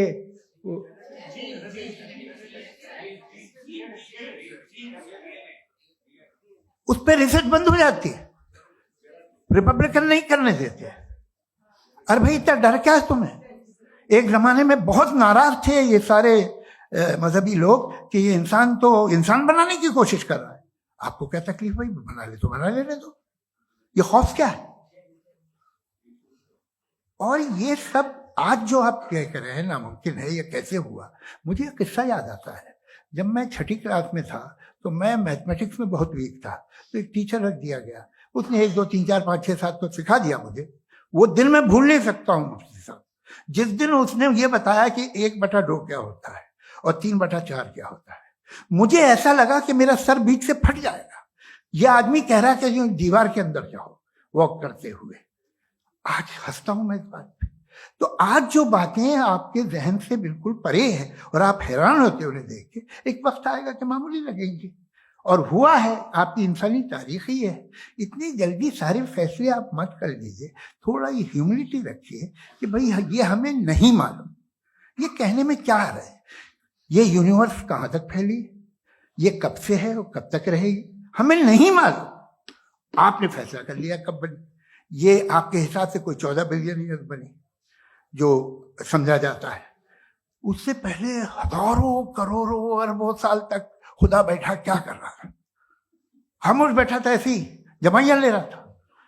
फिर उसे आइडिया है, यार एक काम करते, वक्त अच्छा गुजर जाएगा, यूनिवर्स बनाते। सोचिए, वो तो हमेशा से है ना, मगर यूनिवर्स हमेशा से नहीं है, ये तो बनाई गई है। और उससे पहले क्या था, इनका क्या काम था? कैसी बात है, ये बड़ा आसान है। जो बात हमें आज धीरे धीरे पता चली है, बरसों 2000 और 2500 साल पहले आपको किसी ने बता दिया कि क्या था, आप मान गए, और तब से वही मान रहे हैं जो 2500 साल पहले कहा गया था। सब कुछ बदल गया है, सॉल्व हो रही हैं चीजें। अभी साइंस बिल्कुल दावा नहीं करती, या कोई फिलोसफर ये दावा नहीं करता कि हमें सब मालूम, बल्कि वो कहता है कि हमें जितना मालूम होता है उससे ये मालूम होता है कि हमें कितना कम मालूम। तो हम अपनी जहालत से लड़े, उसकी परस्तिश ना करें। जी, time. Thank you so much. मैं तर्कों की श्रृंखला में राउंड 2 के लिए मुफ्ती साहब को आमंत्रित कर रहा हूं। आपके पास एक बार फिर से 7 मिनट का वक्त है। शुक्रिया। जनाब जावेद अख्तर साहब कई मर्तबा दोहरा रहे हैं कि फेथ का मतलब बताइए, फेथ का मतलब बताइए। मैंने बता दिया, फेथ सही भी होता है, गलत भी होता है। और आज हम फेथ पे बात नहीं कर रहे, हम ट्रुथ और डज गॉड एग्जिस्ट पे बात कर रहे हैं। क्या डज गॉड एग्जिस्ट, ये ट्रुथ यानी गॉड है या नहीं है, इसमें से दोनों ट्रुथ क्या है। अब आप उसे फेथ कह लें, बिलीफ कह लें, नॉट माई बिजनेस। उसके बाद आपने कहा कि भाई सवाल करने से मजहब रोकता है। मैं कहता हूं जो रोकता है वो रोकता होगा, मैं नहीं रोकता, बल्कि सवाल करें, सवाल करना चाहिए। सवाल कर करके तो हम आगे बढ़ते हैं, तरक्की करते हैं, और इसीलिए मैं आज यहां पे आया हूं। लेकिन सवाल सिर्फ खुदा से नहीं होगा, आपसे भी होगा। सवाल एथिज्म से भी होगा। सवाल सिर्फ मजहब से नहीं होगा, सबसे होगा। और आज मैं सवाल करूंगा और उम्मीद है कि आप जवाब देंगे। अभी तक आपने वैसे कॉन्टिंजेंसी आर्गुमेंट का कोई जवाब नहीं दिया। चलें, आपने कहा यूनिवर्स के बारे में इटर्नल क्यों नहीं बोल देते? ये चूंकि लॉजिकली पॉसिबल ही नहीं है कि यूनिवर्स इटर्नल हो। यूनिवर्स एक कॉन्टिंजेंट चीज है जो टाइम एंड स्पेस के पाबंद है, टाइम एंड स्पेस से बाउंड है। जो टाइम एंड स्पेस से बाउंड होगा वो कॉन्टिंजेंट होगा, जो कॉन्टिंजेंट होगा वो उसकी बिगिनिंग हुई होगी, जिसकी बिगिनिंग हुई होगी वो इटर्नल नहीं हो सकता। ये तो कॉमन सी बात है। आपने कहा कि किसी मजहबी किताब में डायनासोर का जिक्र नहीं है। अफसोस कि आज तक किसी मैथमेटिक्स की किताब में मुझे डायनासोर का जिक्र नहीं मिला। तो इसका मतलब मैथमेटिक्स की किताब बेकार है? नहीं, उसका वो टॉपिक नहीं है। रेवलेशन का और मजहबी किताबों का टॉपिक ये नहीं है कि आपको आके बताए साइकिल कैसे बनाते हैं, या आकर ये बताएं कि जो है डायनासोर कब था। वो तो मोरालिटी सिखाने आया है, गॉड के बारे में बताने आया, नॉन फिजिकल रियलिटी की हकीकत को सिखाने के लिए आया। रिलीजियन साइंस को रोकता है? नहीं रोकता। अगर रोकता है तो गलत करता है। रिलीजियन साइंटिज्म को रोकता है, जिसमें हमारे जावेद साहब मुब्तला हैं। साइंस और साइंटिज्म में फर्क है। साइंटिज्म यह है कि आप समझें कि साइंस और साइंटिफिक मेथोडोलॉजी ये नॉलेज को हासिल करने का वाहिद सोर्स ऑफ नॉलेज है। यह है साइंटिज्म। हम इसे रिजेक्ट करते हैं। हम साइंस को तो तरक्की करते हैं। भाई आप हमारी पूरी तारीख कर लें, पढ़ लें तो आपको पता चल जाएगा। बहरहाल ये अलग टॉपिक है। उसके बाद इन्होंने एक लफ्ज कहा, वेटिकन ने फतवा दिया। वेटिकन का फतवे से कोई ताल्लुक नहीं है, दोनों कॉन्ट्राडिक्टरी अल्फाज हैं। उसके बाद उन्होंने कहा कि भाई हमें नहीं मालूम। अगर नहीं मालूम तो क्लियरली कह देना कि नहीं मालूम है, इसमें क्या हरज है? तो वही तो मैं कह रहा हूं ना कि आप कह दें कि नहीं मालूम, लेकिन क्लेम क्यों कर रहे हैं कि गॉड एग्जिस्ट नहीं कर रहा है? आप कह दें नहीं मालूम है, हो सकता है हो सकता ना हो, लेकिन आप क्लेम कर रहे हैं। The moment you say God does not exist, this is a claim, and now the burden of proof is upon you too, जैसे हमारे ऊपर है। और क्यों है मैं बताता हूं, क्यों है ये भी मैं बताता हूं। फिलोसॉफिकली जो क्लेम होता है ना, सिर्फ ये नहीं होता कि इंसान कहे पॉजिटिव क्लेम करे और नेगेटिव क्लेम करे तो बर्डन ऑफ प्रूफ नहीं है। आप मिसाल के तौर पे मैं कहूं कि फुला उस कमरे में कोई नहीं है, मैंने एक नॉलेज का क्लेम किया है। उस कमरे में कोई नहीं है, मैंने एक नॉलेज का क्लेम किया। या तो मैं कहूं मुझे नहीं पता, हो भी सकता है नहीं भी हो सकता है, this is not a claim. लेकिन जब मैं कह रहा हूं कि वहां कोई नहीं है या मैं कह रहा हूं वहां कोई है, दोनों क्लेम है और दोनों के ऊपर बर्डन ऑफ प्रूफ है। हमारे ऊपर भी बर्डन ऑफ प्रूफ है। मैंने कंटिंजेंसी आर्ग्यूमेंट दिया, इसे तोड़कर दिखाइए। आखिरी चीज, इन्होंने कहा कि खुदा दुनिया बनाने से पहले 150 साल पहले या करोड़ों साल पहले क्या कर रहा था। अरे हजरत, चलें बहरहाल मैं जवाब दे देता हूं। आप हमारे रिस्पेक्टेड पर्सनालिटी हैं, अगर आप नहीं होते तो मैं इसे एंटरटेन ही नहीं करता। टाइम ये 100 साल पहले या 100 साल बाद, पहले बाद में अभी, ये वो अल्फाज हैं जिनका ताल्लुक टाइम से है। टाइम शुरू ही हुआ है यूनिवर्स की बिगिनिंग के बाद, तो उसके पहले खुदा क्या कर रहा था? सवाल इलॉजिकल है, ये फेलेसी है। यानी आप ये कह रहे हैं कि यूनिवर्स के बनने से पहले खुदा क्या कर रहा था? टाइम के बनने से पहले, पहले का ताल्लुक टाइम से, टाइम उस वक्त था ही नहीं, तो ये सवाल ही इनवैलिड है खुदा के ताल्लुक से। दूसरी चीज, आर्ग्यूमेंट ऑफ कंटिंजेंसी जो मैंने आपके सामने पेश की है, आपने बार बार ये प्रूफ किया और ये कह रहे हैं कि गॉड ऑफ गैप्स।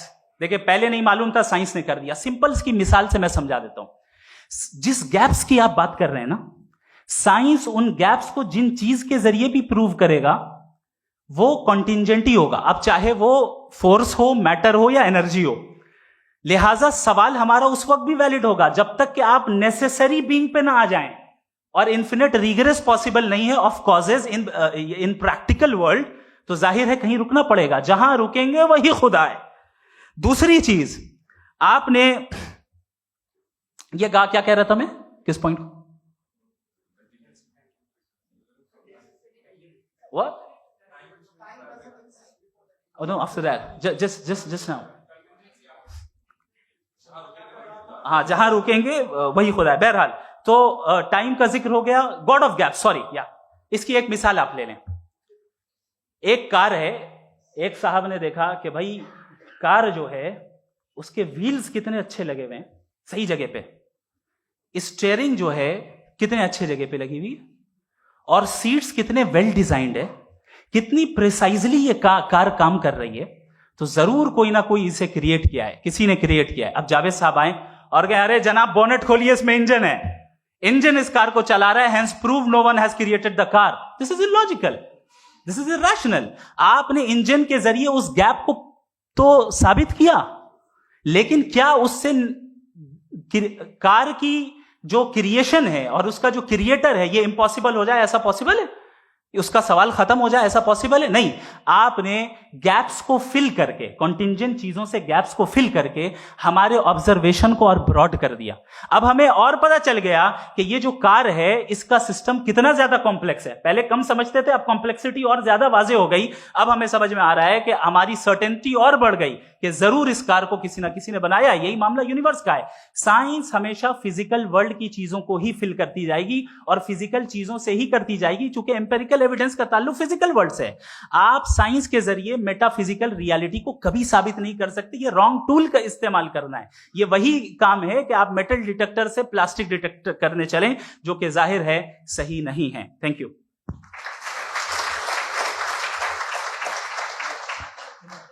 जी, ये आर्ग्यूमेंट का राउंड 2 है। हाँ। 7 मिनट है। पहले तो मैं आपसे अर्ज करूं कि आपने कहा कि जब कायनात ही नहीं थी तो वक्त भी नहीं था, कुछ भी नहीं था। कैसे नहीं था? खुदा था। एक एग्जिस्टेंस तो था ना खुदा का। तो जब खुदा था तो वक्त भी होगा। ऐसा नहीं कि कुछ भी नहीं था, खुदा था।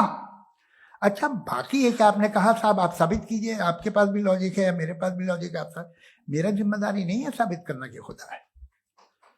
बर्टन रसल ने बड़ी अच्छी बात कही।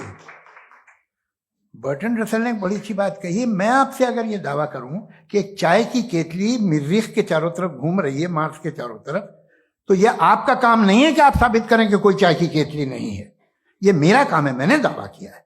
ये दावा तो मजहबी लोग करते हैं कि खुदा है। मैं क्यों साबित करूं कि नहीं है? जब तक आप मुझे कन्विंस नहीं कर देंगे मैं नहीं मानूंगा। आपकी जिम्मेदारी है, मेरी जिम्मेदारी नहीं है। दोयम ये कि ये जो आप कह रहे हैं, जो गैप्स हैं, ये गैप जब जब किसी मजहब को चैलेंज करते हैं, जब ऐसा कोई बात आती है तो हंगामा हो जाता है कि जब वो चैलेंज करें किसी फेथ को। ये तमाम साइंस जो है इसे मुख्तलिफ जगहों पे मुख्तलिफ वक्तों में मजहब ने रोकने की कोशिश की है। ये किताब है religion and science, Burton Russell की, पढ़िएगा, अच्छी लगेगी आपको। तारीख ही है साइंस, मजहब की साइंस से उसका यही रिश्ता है। अच्छा, अब ये हम सोचें कि बहरहाल ये वजूद जो है मजहब और ये बिलीव इन गॉड इंसान को बेहतर बना देता है। तो एक काम कीजिए, हिंदुस्तान वर्ल्ड का नक्शा लीजिए और मार्क कीजिए कि रिलीजन कहाँ कहाँ ज़्यादा है, कहाँ कहाँ, चाहे वो लैटिन अमेरिका हो या मिडल ईस्ट हो या फार ईस्ट हो या हिंदुस्तान के वो इलाके जहाँ मजहबियत ज़्यादा है। रख दीजिए नक्शा अलग। अब दूसरा नक्शा कि कहाँ कहाँ नाइंसाफी, रिप्रेशन, औरतों के हुकूक की पामाली, जुल्म, डिक्टेटरशिप कहाँ है, नक्शा एक ही होगा।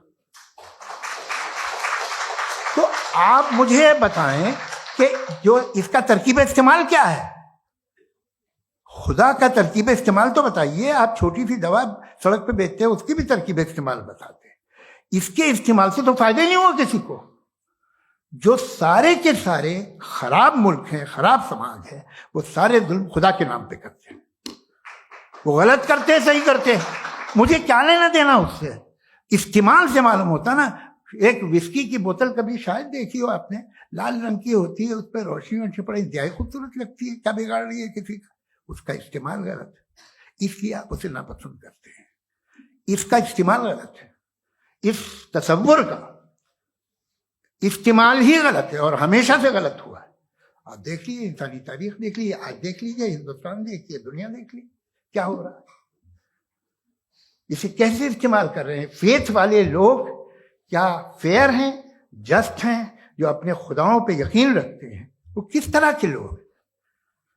वो लोगों को इंसाफ देते हैं, वो बेहतर इंसान बने। तो इस दवा का फायदा क्या है? चलो बहुत फायदा हो रहा तो मैं इस्तेमाल कर लूंगा। मुझे तो इस दवा का कोई फायदा दिखता ही नहीं।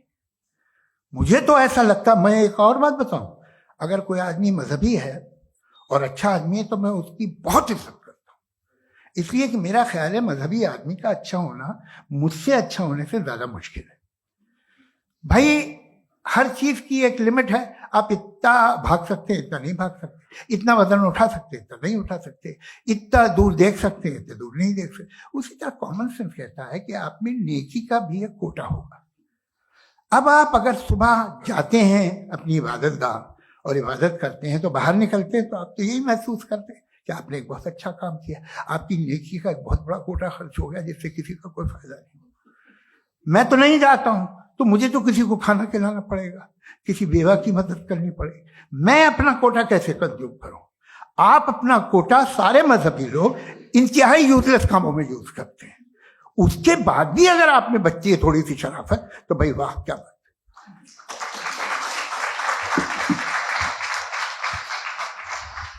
एक तो मुझे ये बात बहुत अच्छी लग रही है कि दोनों ही विद्वान समय को मानते हैं और बहुत समय से अपनी दलीलें और बाज दफा समय से पहले अपनी तकरीरें पूरी करके अपनी अपनी कुर्सी पर बैठ रहे हैं। ये इस आर्ग्यूमेंट का राउंड 2 पूरा हुआ।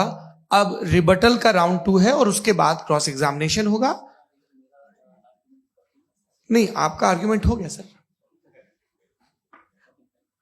हमारे यहाँ स्कूल के सिलेबस में पंच परमेश्वर कहानी पढ़ाई जाती है, प्रेमचंद जी की लिखी हुई। आप निश्चिंत रहिए, आपके कोई राउंड में मिस नहीं होने दूंगा। रिबटल का राउंड 2 मुफ्ती शमाइल नदवी साहब।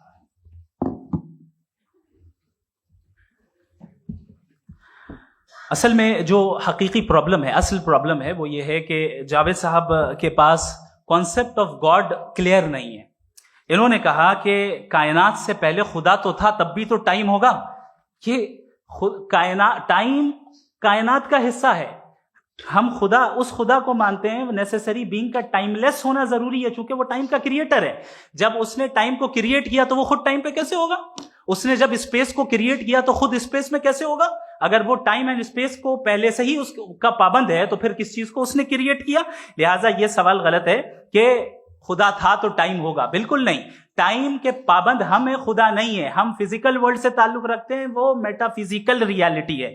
दूसरी चीज इन्होंने मिसाल दी कि चाय की केतली हवा में घूम रही होगी, और पता नहीं शायद वो बर्टन रसल का उन्होंने हवाला दिया। बहरहाल यही प्रॉब्लम है। प्रॉब्लम यही है कि हम चीजों के दरमियान डिफरेंशिएट नहीं कर पाते। ये जो आपने मिसाल दी ये इमेजिनेशन है, और मैं जो साबित कर रहा हूं वो लॉजिकल नेसेसिटी है। आप इमेजिन करने आए तो कुछ भी करें, जुपिटर में पिंक एलिफेंट होगा, यूनिकॉर्न होगा, करें, उससे कायनात पे क्या फर्क पड़ता है? उससे आप लॉजिकल नेसेसिटी साबित नहीं कर सकते।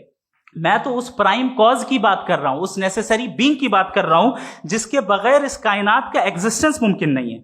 दूसरी चीज, मजहब को साइंस चैलेंज करती है वगैरह वगैरह, ये हमारा टॉपिक ही नहीं है।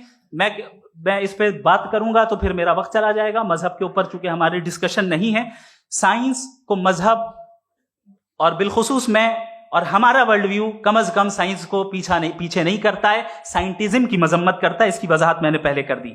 दूसरी चीज इन्होंने कहा वर्ल्ड का नक्शा लीजिए, वर्ल्ड मैप लीजिए, 2 अलग अलग जगह की। हजरत, मैंने ये होमवर्क किया था और मैंने मिडिल ईस्ट का एक नक्शा लिया और यूरोप का एक नक्शा लिया। ये मजहबी इलाका और ये लिबरल और एथीस्ट इलाका। मुझे पता चला कि सबसे ज्यादा रेप केसेस जो हैं वहां पर है।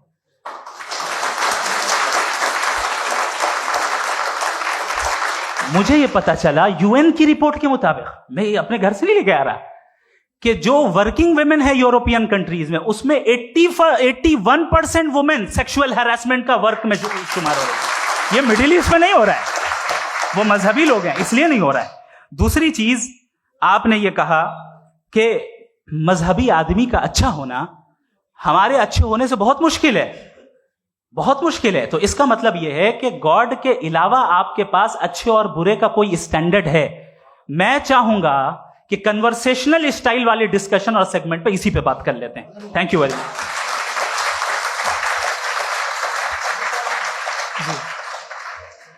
ये रिबटल का राउंड 2 है। आपके पास 5 मिनट का वक्त है और इसके बाद क्रॉस एग्जामिनेशन शुरू करेंगे। आप चाहे तो जो इन्होंने सवाल पूछे उनके जवाब आप रिबटल में भी दे सकते हैं। जी जी, देखिए, पहले तो ये बात कि ये मिसाल गलत है।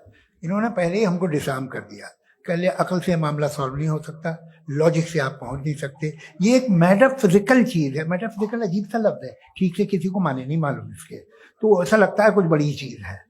अरे भाई क्या होता है मेटाफिजिकल, बताओ, खड़ी हो। ये एक लफ्ज है जो कहीं भी इस्तेमाल हो जाता है। जब आप एक बात कर रहे हैं और आप मुझसे बहस कर रहे हैं तो मुझे मेटाफिजिकल मत बताइए, आप लॉजिकली मुझे प्रूफ किए। और अगर लॉजिकली आप नहीं बात करते साहब ये मेटाफिजिकल है, तो फिर हम आप बात क्या कर रहे हैं? मेरा आपका किस जबान में कॉन्वर्सेशन होगा? और ये कहना कि वक्त पहले नहीं था, तो फिर क्यों कहते हैं ये हमेशा से और हमेशा रहेगा? हमेशा वक्त है, तो आप कैसे कहते हैं वो हमेशा से है और हमेशा रहेगा?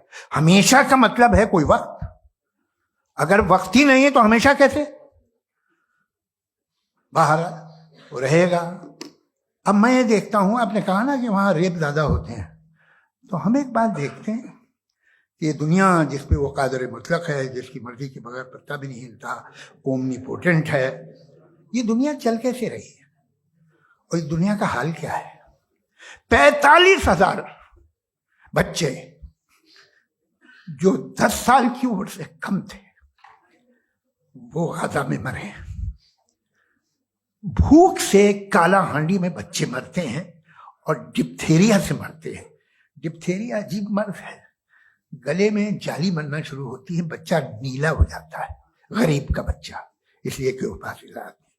ये कादर मुतलक है जो चाहे कर दे, इससे आप दुआएं मांगते हैं हमारी ये काम कर दे वो कर दे, तो इसका मतलब डे टू डे लाइफ में वो इंटरफेयर करता है और ये देख रहा है वो। अगर वो वाकई भी है फॉर डिस्कशन सेक, तो मैं जब दुनिया देखता हूं तो मेरे दिल में उसके लिए कोई इज्जत नहीं पैदा होती। ये क्या कर रहे हो तुम पूरे ऑल पावरफुल हो, ओमनीपोटेंट हो, ओमनी प्रेजेंट हो। तुम तो वहां गाजा में रहे होगे ना, तुम हर जगह हो। तुम देख रहे थे कि बच्चे की कैसे धज्जियां उड़ रही, तुम देख रहे थे और तुम चाहते हो मैं तुम्हारी परस्तिश करूंगा, तुम हो भी। अरे यार, इससे अच्छे तो हमारे चीफ प्राइम मिनिस्टर हैं, कुछ तो ख्याल करते हैं। कमाल है, आप किसकी इबादत कर रहे हैं? अगर वो है भी, ये दुनिया नाइंसाफी से, जुल्म से, जबर से, तशद्दुद से भरी हुई। और आप ये मत कहिएगा कि वो देख रहा है और वो बताएगा एक दिन। अगर वो देख रहा है और इंटरफेयर नहीं करता तो आप दुआ क्यों मांगते? आप कहते हैं मेरा ये काम करा दे, इसके मतलब है वो दखल दे सकता है, वो आपको नौकरी दिलवा सकता है, भले दूसरे आदमी को ना मिले, मगर आपका काम कर देगा चूंकि आपने दुआ मांगी है।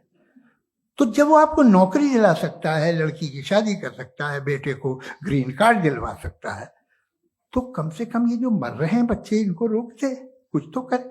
मुझे तो दुनिया में, इस दुनिया का कोई मालिक है, इसका ओमनीपोटेंट कोई रूलर है, और ये दुनिया ऐसी चल रही है। मैं तो चाहूंगा कि भाई ना हो, अगर हो तो बड़ी शर्मिंदगी की बात है। शुक्रिया।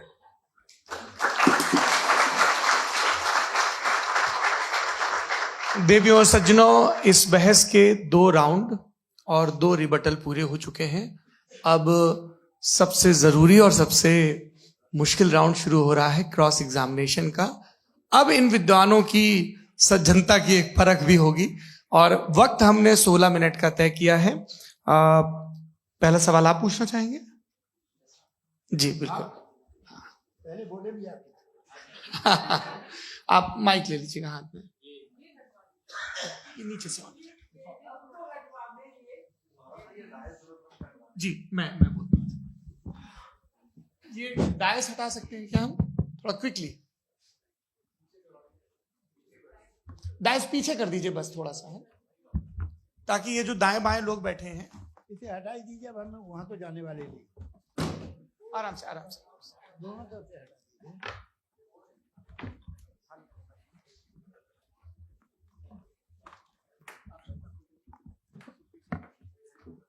इस बीच आप लोग भी अपने अपने सवाल तैयार कर लें। ये ध्यान रखेंगे कि मैं यहां से सवाल लूंगा, आप लोगों को अपना हाथ ऊपर करना है, अपना नाम बताना है और अधिकतम 3 वाक्यों में अपना सवाल पूरा करना है। कई लोग सवाल की जगह भाषण देने लगते हैं, उससे आज बचना है। जी मुफ्ती साहब, पहला सवाल आपका, 16 मिनट है, हम दोनों लोगों के सवाल लेंगे। जी बहुत शुक्रिया। आपकी जो अभी बात हुई बहुत अहम थी, मैं इसको चाहूंगा कि आगे डिस्कस करूं, लेकिन चूंकि अभी ये वो सेगमेंट है क्रॉस एग्जामिनेशन, तो सबसे पहला सवाल आपसे ये है कि जो मैं इतनी देर से कॉन्टिंजेंसी आर्ग्यूमेंट आपको बता रहा था, ये अकल से ही बता रहा था हजरत, आप ये बताएं कि आप इन्फिनिट रिग्रेस ऑफ कॉजेस को पॉसिबल मानते हैं या नेसेसरी बीइंग के एग्जिस्टेंस को सही समझते हैं, क्योंकि दो ही ऑप्शन हो सकता है, आप ये बताएं। देखिए, आपको मैं ईमानदारी से बात करूं, एक तो मैं कॉन्टिजेंसी वर्ड ठीक से समझता हूं, और इस वक्त भी जो आपने अंग्रेजी के अल्फाज इस्तेमाल किए वो जरा थोड़े से मुझे डिफिकल्ट और कॉम्प्लिकेटेड लगे, तो आप जरा सिंपल जबान में सवाल कर सकते हैं। बिल्कुल कर सकता हूं जी। यूनिवर्स की हर चीज कॉन्टिंजेंट होने का मतलब यह है कि वो अपने एग्जिस्टेंस में किसी के ऊपर डिपेंडेंट है। जो भी चीज डिपेंडेंट होगी वो चीज इंडिपेंडेंट नहीं हो सकती, तो उसका कोई ना कोई कॉज होगा। तो अब आप क्या समझते हैं कि ये इन्फिनिट रिग्रेस है, यानी कॉज पर कॉज, कॉज पर कॉज, कॉज पर कॉज, और कभी कोई यानी ये एंडलेसली चलता रहा? क्योंकि अगर ऐसा होगा तो हम तो एग्जिस्टेंस में आते ही नहीं। लॉजिकली ये मुत्तफक अलैह चीज है, मुत्तफक अलैह अग्रीड अपॉन। इस पे हमने एग्री किया था कि मुश्किल शब्द आएगा तो अर्थ बताना पड़ेगा। तो इन्फिनिट रिग्रेस तो पॉसिबल नहीं है, तो कहीं ना कहीं आपको रुकना पड़ेगा ऐसे नेसेसिटी पर। नहीं, कोई जरूरत नहीं रुकने की। किसने कहा आप रुकना पड़ेगा? आप रुकते हैं खुदा पे, आप नहीं रुकते। आप कहते हैं वो हमेशा से, जब उस वक्त से जब वक्त नहीं था। आप कहाँ रुकते हैं कि अब हुआ था वो? आप नहीं कहते। हम क्यों नहीं मान सकते कि यूनिवर्स जो है और बल्कि मल्टीवर्सेस जो है वो हमेशा से हैं, वो बनती है, बिगड़ती है। एक हमारे यहाँ एक चीज है ब्लैक होल, वो समेट लेता है वापस, फिर ब्लास्ट होता है, फिर फैल जाता है। और इसमें हमारी तो खैर कोई औकात ही नहीं है इंसान की। एक छोटे से जर्रे पे हम 50-60 साल की उम्र रखते हैं, जो करोड़ों अरबों साल की कायनात है उसमें, और पैदा भी निहायत ही बेहुदा वजह से हुए थे। तो इसमें ये सोचना कि इसकी वजूहात और ये क्यों है, ये डिपेंडेंट है, ये हम देख रहे हैं, क्या मालूम। आप सोचिए कि ये जो फैल रही है कायनात, ये कहाँ फैल रही है, ये कहाँ जा रही है, और ये फैल क्यों रही है? अरे बना ली थी तुमने, रुको भैया, हाँ काफी है। ये फैल क्यों रही है? ये और कौन सी कायनात जिसे मैं दूरबीन से देखता हूं तो 2 बिलियन लाइट ईयर पे है, उससे मेरा कोई वास्ता ही नहीं है। 2 बिलियन ईयर यानी अगर मैं 80,000 माइल्स पर सेकेंड से चलूं तो 20 करोड़ साल में वहां पहुंच जाऊंगा। इसकी जरूरत क्या थी? ये दुनिया, ये कायनात तो इंसान अशरफुल मखलूकात के लिए बनाई गई ना। तो ये सब ये टर्म समझ में नहीं आया, इसमें कोई खास समझने वाली बात थी भी नहीं। ये जो अल्टीमेट कहा यह जाता है कि ये जो पूरी यूनिवर्स है, ये जो दुनिया है, ये इंसान के लिए बनाई गई। अच्छा, ये सब इंसान के लिए। क्यों साहब, सही है ना? बिल्कुल, लेकिन इसका ये मतलब नहीं कि किसी चीज के पीछे रीजन आपको नहीं पता तो रीजन नहीं है, इसे कहते हैं नहीं, मुझे नहीं पता, लेकिन मेरी जिम्मेदारी नहीं। वो बिल्कुल सही कहा था उसने, बर्टन रसल ने। आपने उसे मजाक में टाल दिया कि भाई आप एक दावा कर रहे हैं, मैं क्यों कहूं कि ये गलत है दावा? आप प्रूफ कीजिए, मेरे पे जिम्मेदारी ही नहीं है, मैंने थोड़ी कहा है। आप प्रूफ कीजिए कि ये सही है। आप आर्ग्यूमेंट ऑफ कंटिंजेंसी का जवाब ही नहीं दे रहे हैं। पूछना चाहेंगे? आप सवाल पूछना चाहेंगे मुफ्ती साहब से? क्योंकि ये क्रॉस एग्जामिनेशन का दौर है। आप जैसे पहले बोल रहे थे फेथ को लेके कुछ, मैं ये पूछना चाहूंगा कि खुदा ने जो भी रेवल्यूशन किए हैं, एक मजहब के लिए बहुत से मजहबों में किए हैं, अलग अलग रेवल्यूशन है। कहीं कुछ एक बातें हैं, कॉन्ट्रडिक्शन भी है आपस में, कहीं कुछ आप कर सकते हैं, कहीं कुछ नहीं कर सकते। ऐसा नहीं है कि सबकी कोड ऑफ मॉरल एक है। तो ये किस्सा क्या है? अब आप ये देखिए कि मुझे कभी कभी लगता है कि जो फुटबॉल फाइनल होता है, लाखों लोग होते हैं, फिर वो टीवी कवर कर ली, करोड़ों लोग, अगर उसमें खुदा की एक गूंगी आवाज आ जाती, मैं गॉड हूं, तो सारे लोग अभी सुन लेते और टीवी पे भी सुन लेते, किस्सा खत्म होता। ये इतनी राजदारी क्या है कि तुम सामने कुछ तो सबूत दे दो हमें सॉलिड। ये कह रहा साहब ये यूनिवर्स कैसे बनी, इससे मसला क्या हल होगा? मैं पूछूंगा आपसे खुदा कैसे बना? क्यों नहीं पूछूंगा कैसे बना? बल्कि वो तो कायनात से कहीं ज्यादा इंटेलिजेंट है, कायनात से कहीं ज्यादा कॉम्प्लेक्स। जी वो हमेशा से है। आप कहेंगे मैं मान लूंगा।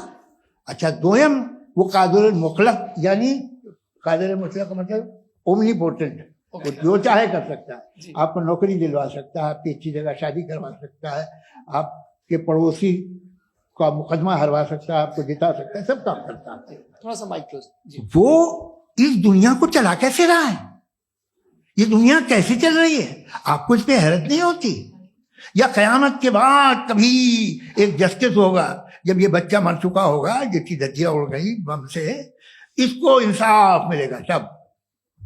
अच्छा, अब जवाब दूं? हाँ दीजिए। मैं वही इसीलिए आप की तरफ। सबसे पहले आपने रेवलेशन और स्क्रिप्चर्स की बात की, इस पे मैं बात कर सकता हूं लेकिन आज नहीं करूंगा क्योंकि वक्त कम है, कभी और इस पे डिस्कस करेंगे। मैं तैयार हूं उस पे भी बात करने के लिए। ये अभी से राउंड 2 की भूमिका तय हो रही है। डज गॉड एग्जिस्ट राउंड 2 जी। चूंकि आज गॉड के एग्जिस्टेंस पे बात है तो मैं उसी के रिलेटेड जो है आपके सवालात को एंटरटेन भी करूंगा और मैं भी पूछूंगा। आपने कहा कि आपने साबित ही नहीं किया, जबकि आर्ग्यूमेंट ऑफ कॉन्टिजेंसी बुनियादी आर्ग्यूमेंट है। आप मुझे कॉन्टिजेंसी का मतलब बताइए, आपका मतलब क्या कॉन्टिजेंसी? कॉन्टिजेंसी का मतलब यह हुआ कि हर वो वजूद जो किसी भी चीज का पाबंद है, हर वो वजूद या हर वो चीज जो अपने एग्जिस्टेंस में किसी भी चीज के पाबंद है और उससे बाउंड है, उसको उसकी जरूरत है, उस पर डिपेंड करती है, तो जाहिर सी बात है कि उसका कोई ना कोई कॉज होता है। ये तो अक्ल की बात है, ये आप रीजनिंग की बात करते हैं, मैं वही कर रहा हूं। दूसरी चीज आपने ये बात कही कि इतने बिलियन लाइट ईयर्स दूर है, उसका मेरा क्या लेना देना। फिर मेरे ख्याल से आपको ये नहीं कहना चाहिए I think therefore I am an atheist. आपको सोचना चाहिए, सिर्फ आप एक लिमिटेड दायरे में रहकर नहीं सोचें बल्कि बाहर निकलकर सोचें। आपने तीसरा सवाल किया, आपने 2-3 सवाल एक साथ। ऐसी बातें ना कीजिए, कुछ लोगों को इतराज हो जाएगा आप पे कि आप कुछ भी सोचिए। ये इजाजत आपको है नहीं, मुझे है।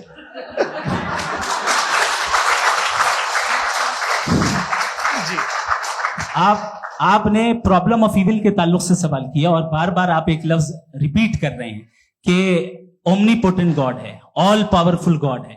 यही तो दरअसल समझना है कि गॉड का कॉन्सेप्ट क्या है। प्रॉब्लम ऑफ इविल जो है, प्रॉब्लम ऑफ इविल दर हकीकत 2 असम्पशंस पर कायम है। अगर आप इन 2 असम्पशंस को समझ जाएं तो ये प्रॉब्लम नहीं रहेगी, आर्ग्यूमेंट आपको समझ में आ जाएगी कि ये कोलैप्स कर जाता है। पॉइंट नंबर 1, यानी जो आपका सबसे पहला फॉल्स असम्पशन है कि गॉड मर्सीफुल है, ओमनीपोटेंट है, दुनिया में जुल्म हो रहा है। लेकिन आपको यह समझना चाहिए कि हमारे वर्ल्ड व्यू के मुताबिक गॉड सिर्फ ओमनीपोटेंट और सिर्फ मर्सीफुल नहीं है, बल्कि वो ऑल वाइज भी है और वो ऑल नोइंग भी है। उसके हर काम के पीछे हिकमत और विजडम है। ये कोई जरूरी नहीं है कि वो हिकमत और विजडम आपको समझ में आए या मुझे समझ में आए। अगर आप जो समझ रहे हैं उसके मुताबिक आप फैसला कर रहे हैं, ये लिमिटेड पर्सपेक्टिव से आर्ग्यूमेंट है। और इस चीज को हम अपनी दुनिया में, अपने लाइफ में, डेली लाइफ में इस प्रिंसिपल को एक्सेप्ट करते हैं। हम जब किसी डॉक्टर के पास जाते हैं, डॉक्टर के पास जाकर वो अगर उसने हमें कोई दवाई दी है तो हम ये तो नहीं कहते कि जब तक आपके पास जितना नॉलेज और जितना विजडम नहीं है, आपने क्यों ये दवाई दी है, तब तक हम इस चीज को एक्सेप्ट नहीं करेंगे। नहीं कहते, हम उसकी अथॉरिटी को तस्लीम करते हैं। क्यों? क्योंकि उसकी हम जानते हैं कि वो नॉलेजेबल है, वो विजडम वाला है, हमसे ज्यादा नॉलेज और हमसे ज्यादा विजडम है। बताएं सर। मैंने डॉक्टर में और खुदा में बड़ा डिफरेंस है। डॉक्टर पढ़ा लिखा होता है एक, तो मैं उसकी बात सुनूंगा। 2 ये नहीं, कुछ जवाब तो ये भी नहीं है सर। प्लीज अगर सब ऑडियंस से बोलने लगेंगे तो फिर मतलब नहीं सिविलाइज्ड बहस का। मतलब आप ये कहें कि क्योंकि आप डॉक्टर पे बिलीव करते हैं इसलिए खुदा पे बिलीव कीजिए, क्या ये मिसाल आपको समझाने के आर्गुमेंट है, इस पे आपको एतराज नहीं है। तो सिंपल बात ये है कि मैं अगर ये यकीन कर लूं कि एक ओमनीपोटेंट, उसकी मसलहत है, ये जो बच्चे मर रहे हैं ये मसलहत है उसकी, मुझे नहीं चाहिए थी मसलहत। उसकी मसलहत नहीं, यही तो समझना है, मतलब एक्सपीरियंस। अच्छा, इस आपने अभी मेरी बात पूरी सुनी नहीं। मैंने कहा आपका पूरा आर्ग्यूमेंट 2 फॉल्स असम्पशंस पर है। एक फॉल्स असम्पशन मैंने बता दिया, दूसरा फॉल्स असम्पशन ये है कि इस दुनिया में इविल के होने का कोई गुड रीजन नहीं है, जबकि हमारे पास बाज रीजंस मौजूद हैं, हमारे पास बाज वजूहात मौजूद हैं। अगर इस दुनिया में इविल ना हो तो आप गुड को डिफाइन कैसे करेंगे? अगर जुल्म ना हो आप इंसाफ को समझेंगे कैसे? अगर तारीकी ना हो तो आप लाइट को समझेंगे कैसे? बहुत अच्छा। अभी और सुन लें, अभी और बाकी है। ये तो बात बहुत पसंद आई साहब मुझे कि जब तक रेप ना हो तब तक औरतों की इज्जत का ख्याल आपने मेरा जवाब पूरा सुना ही नहीं। जब तक के बच्चों का कत्ल ना किया जाए तब तक आपको बच्चों की मासूमियत की इज्जत। आपने पूरा जवाब सुना ही नहीं। क्या बात है, क्या आपने नुक्ता निकाला? आपने पूरा जवाब सुना ही नहीं। आप सुन लें, मेरी बात सुन लें। ये मैंने आपको एक चीज बताई। दूसरी चीज, इस दुनिया में हम आए हैं टेस्ट के लिए, हमारा टेस्ट हो रहा है और हर इंसान का अलग अलग अंदाज में टेस्ट होता है। और इस दुनिया में अगर इविल मौजूद है तो वो इविल जरिया है हमारे अंदर ह्यूमन नोबल क्वालिटीज को डेवलप करने का और अलग अलग फील्ड में प्रोग्रेस करने का। और अगर हमारे अंदर और इस दुनिया में इविल नहीं होता तो बताइए टेस्ट का मतलब क्या होता? अगर मैं अपने स्टूडेंट को एमसीक्यूज दूं और उसमें सिर्फ राइट आंसर लिख कर दे दूं और कहूं तुम्हारा टेस्ट हो गया, ये मीनिंगलेस है। इस दुनिया में अगर हम टेस्ट के लिए आए हैं तो जाहिर है गुड एंड इविल दोनों मौजूद है। बताइए। तो अगर गुड एंड इविल दोनों मौजूद है तो ये इविल भी खुदा का बनाया हुआ है? जी हाँ, खुदा का बनाया हुआ है। लेकिन अच्छा, चलो अच्छी बात। जी बिल्कुल, तो बिल्कुल खुदा ने बनाया। अभी तो ये है कि जो मेजॉरिटी है दुनिया में वो इविल है, तो ये खुदा एक्चुअली इविल के साइड पे लग रहा है मुझे। बिल्कुल भी मैं बता मेजॉरिटी में तो वो है। क्या बात कर रहे हैं भाई आप? कोई भी जो मुंसिफ होगा, चाहे आपका अपना घर हो जिसके आप सबसे बड़े हैं, चाहे आपकी ऑर्गेनाइजेशन हो जो आप चलाते हैं, वहां पर आप इविल रखेंगे साबित करने को कि बाकी लोग शरीफ हैं? मेरी बात सुनिए। क्या ये आर्ग्यूमेंट ही गलत है? अगर कि जब तक के कोई इविल नहीं होगा तब तक के शरीफ आदमी शरीफ नहीं लगेगा। अगर एग्जामिनर गलत ऑप्शन दे रहा है तो एग्जामिनर इविल नहीं हो गया, जो गलत ऑप्शन को सेलेक्ट कर रहा है वो फेल होगा। क्रिएटर ने इविल को बनाया है लेकिन वो इविल नहीं है। अच्छा सुनिए मेरी बात, let me complete sir. Creator ने इविल को बनाया है टेस्ट के लिए, वो इविल नहीं है। इविल वो होगा जो उसे इख्तियार करेगा। छुरी को बनाने वाला गलत नहीं होता है, छुरी का गलत इस्तेमाल करने वाला गलत होता है। रेप को कैसे गलत इस्तेमाल करते हैं? रेप इंसान के फ्री विल का नतीजा है। ये रेप कैसे गलत इस्तेमाल होता है? ये मुझे अब सुन लें, गलत इस्तेमाल होता है। हाँ मैं बता रहा हूँ ना, कैसे गलत? मैं बता रहा हूँ कि जो इविल इस दुनिया में मौजूद है उसके कई सारे तरीके हैं। एक तरीका इंसान का अपना फ्री विल है। अब अगर कोई रेपिस्ट रेप कर रहा है तो इसका गॉड का कसूर नहीं है, वो अपने फ्री विल का गलत इस्तेमाल कर रहा है, उसको सजा मिलनी चाहिए। अच्छा, और उसी के लिए जहन्नम बनाई गई है। ये फ्री विल का भी बड़ा चक्कर। आप जब कोई बुरा काम करते हैं, कोई बुराई होती है, तो ये कहा जाता है कि ये फ्री विल है। 7 billion free wills are moving on this planet. 7 billion free will. और एक आदमी अपनी फ्री विल से मुझे कत्ल कर दे तो मैं खुदा की मर्जी से मारा हूं कि इसकी फ्री विल की वजह से? मेरी मौत खुदा के हाथ है या ये फ्री विल वाले के हाथ है? खुदा ने फ्री विल का निजाम बनाया है और उस निजाम का गलत इस्तेमाल करके कोई आपको मार रहा है, इस्तेमाल करके मेरा कत्ल कर देता है। अब मेरी मौत का जिम्मेदार कौन है? वो इंसान जिम्मेदार है। वो इंसान जी। तो ये कहना कि और उसको सजा मिलेगी। तो अब आप आगे चलिए कि ये तय करना कि अल्लाह ही या अल्लाह ने खुदा ही जिंदगी देता है, खुदा ही मौत देता है, ये गलत है। बिल्कुल गलत नहीं है। हाँ, नहीं, निजाम उसी ने बनाया फ्री विल का। निजाम मौत और हयात का उसी ने बनाया। You are contradicting yourself. अभी आपने कहा कि एक आदमी ने फ्री विल से आपको मार दिया, इसमें उसे फ्री विल दी गई थी, उसने गलत इस्तेमाल किया। 7 billion free wills are moving on this planet और आप चाह रहे हैं कि मैं सिर्फ खुदा का ध्यान करूं। ये 7 बिलियन फ्री विल्स को मुझे लुक आफ्टर करना पड़ेगा कि नहीं? ये तो तबाहियां कर रही हैं और तबाहियां ज्यादा हो रही हैं। बिल्कुल। तो अगर आप बताएं अगर खुदा नहीं है फॉर एग्जाम्पल, तो आप इविल को कैसे डिसाइड करेंगे? यानी how can you define evil objectively without God? देखिए, दुनिया में 2 तरह के जानवर हैं। एक जो अकेले रहते हैं जंगल में और एक जो ग्रुप्स में रहते हैं। ग्रुप में जो भी रहेगा, चाहे वो आपका फाउंडेशन हो, चाहे कोई क्लब हो, चाहे कोई पॉलिटिकल पार्टी हो, चाहे कोई यूनिट हो, उसमें आपको इंटरैक्ट करने के रूल बनाने पड़ेंगे। यानी लोग तय करेंगे। लोग तय करेंगे। अगर लोगों ने ये तय किया कि किसी का रेप करना सही है, आप जस्टिफाई करेंगे? आपका फाउंडेशन तो ये हो गया ना कि लोग ही विल डिसाइड करेंगे। नहीं। अरे दुनिया में ऐसे ग्रुप्स हैं जो रेप को जायज मानते हैं सर्टेन हालात में। मैं डिटेल में नहीं जानूंगा, आप भी जानते हैं।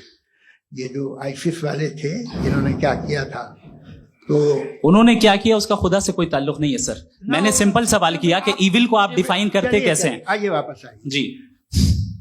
आप साथ में तभी रह सकते हैं जब कुछ आप ऐसे उसूल डेवलप करें जिसमें हर एक का बेसिक तहफ़्फ़ुज़, हर एक का बेसिक राइट हो और हर एक को कोई आराम मिले। यही तरीका है किसी भी ऑर्गेनाइजेशन जिसमें एक से ज्यादा लोग हैं। और वो ऐसे चलती है जिंदगी। उसमें अगर आप गड़बड़ करेंगे तो तबाही होगी, नुकसान होगा, बर्बादियां आएंगी। और अगर उसमें आप घर ले लीजिए ना, एक हस्बैंड है, एक वाइफ है, बच्चे हैं, वालदा भी हैं, 2 बहनें भी हैं, एक भाई भी है। अब इसमें कोई निज़ाम आपको चाहिए साथ में रहने का, और एक दूसरे पे भरोसा रहे, एक दूसरे के बहीख्वाह हों, एक दूसरे की मदद करें, ऐसी जिंदगी। सर आपकी बात आ गई, आप ये कह रहे हैं कि लोग डिसाइड करेंगे क्या सही है क्या गलत है, यही है मेजॉरिटी डिसाइड करेगी क्या सही है क्या गलत है? अरे भाई बिल्कुल। मेजॉरिटी अगर ये कहे कि नाजी जर्मनी के साथ जिस तरह मेजॉरिटी थी कि जेनोसाइड करना सही है, आप जस्टिफाई करेंगे? उस वक्त आपका ये उसके बाद क्लोजिंग। हाँ, उस वक्त प्लेनेट पे जो लोग थे, हाँ। उनमें कितने लोग हिटलर को सही समझते? अच्छा, प्लेनेट की मेजॉरिटी तय करेगी, सोसाइटी की नहीं। प्लेनेट की मेजॉरिटी गॉड के एग्जिस्टेंस को सही मानती है, आप क्यों नहीं मानते? ये हेलो ये क्रॉस क्वेश्चन का राउंड यहाँ पर समाप्त होता है। और ये बड़ा अच्छा है कि इस तरह से फ्रेगमेंट कर दिया गया है ताकि जो मरकरी ऊपर जा रहा है नीचे जवाब दे दूं। जी, प्लेनेट की ज्यादातर मेजॉरिटी कुछ दूसरे मजहबों के खुदा को मानती है। आप उन्हें क्यों नहीं, आप तो मेजॉरिटी की बात कर रहे अच्छा हैं। ये क्लोजिंग आप ये कह रहे हैं इविल और गुड को डिसाइड मेजॉरिटी करेगी, मेजॉरिटी जो कर दे वो सही हो जाएगा।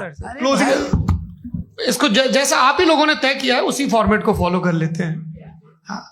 भाई मैंने तो भले लोगों पे एतबार किया और तब मॉडरेशन तय किया। जी, आपके पास 5 मिनट का वक्त है, क्लोजिंग आर्ग्यूमेंट है, उसके बाद हम ऑडियंस से क्वेश्चन आंसर लेंगे जावेद साहब की क्लोजिंग आर्ग्यूमेंट के बाद। ओके, बहुत शुक्रिया जी। हमारा जो टॉपिक है डज गॉड एग्जिस्ट, मैं इस पे इतने एकेडमिक तैयारी करके आया था, मुझे था कि मैंने सोचा था कि कई सारे मैं आर्ग्यूमेंट्स दूंगा, लेकिन वक्त की भी किल्लत और जावेद साहब बार बार इधर उधर चले जा रहे थे तो उसको भी थोड़ा एंटरटेन करना पड़ गया।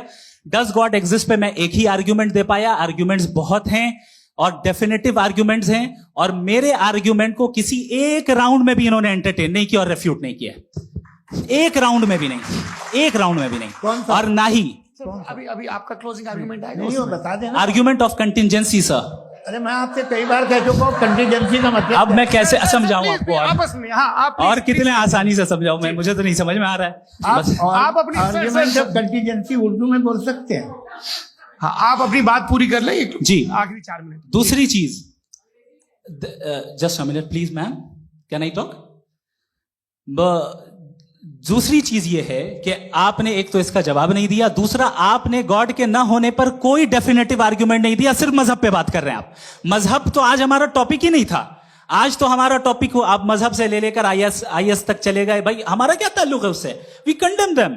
और उसका गॉड से क्या ताल्लुक है? अगर कोई गलत काम कर रहा है, किसी ने किसी को कत्ल किया, किसी ने किसी का रेप किया, उसको सजा मिलनी चाहिए। और आपके पास कोई भी rational strong foundation of morality नहीं है।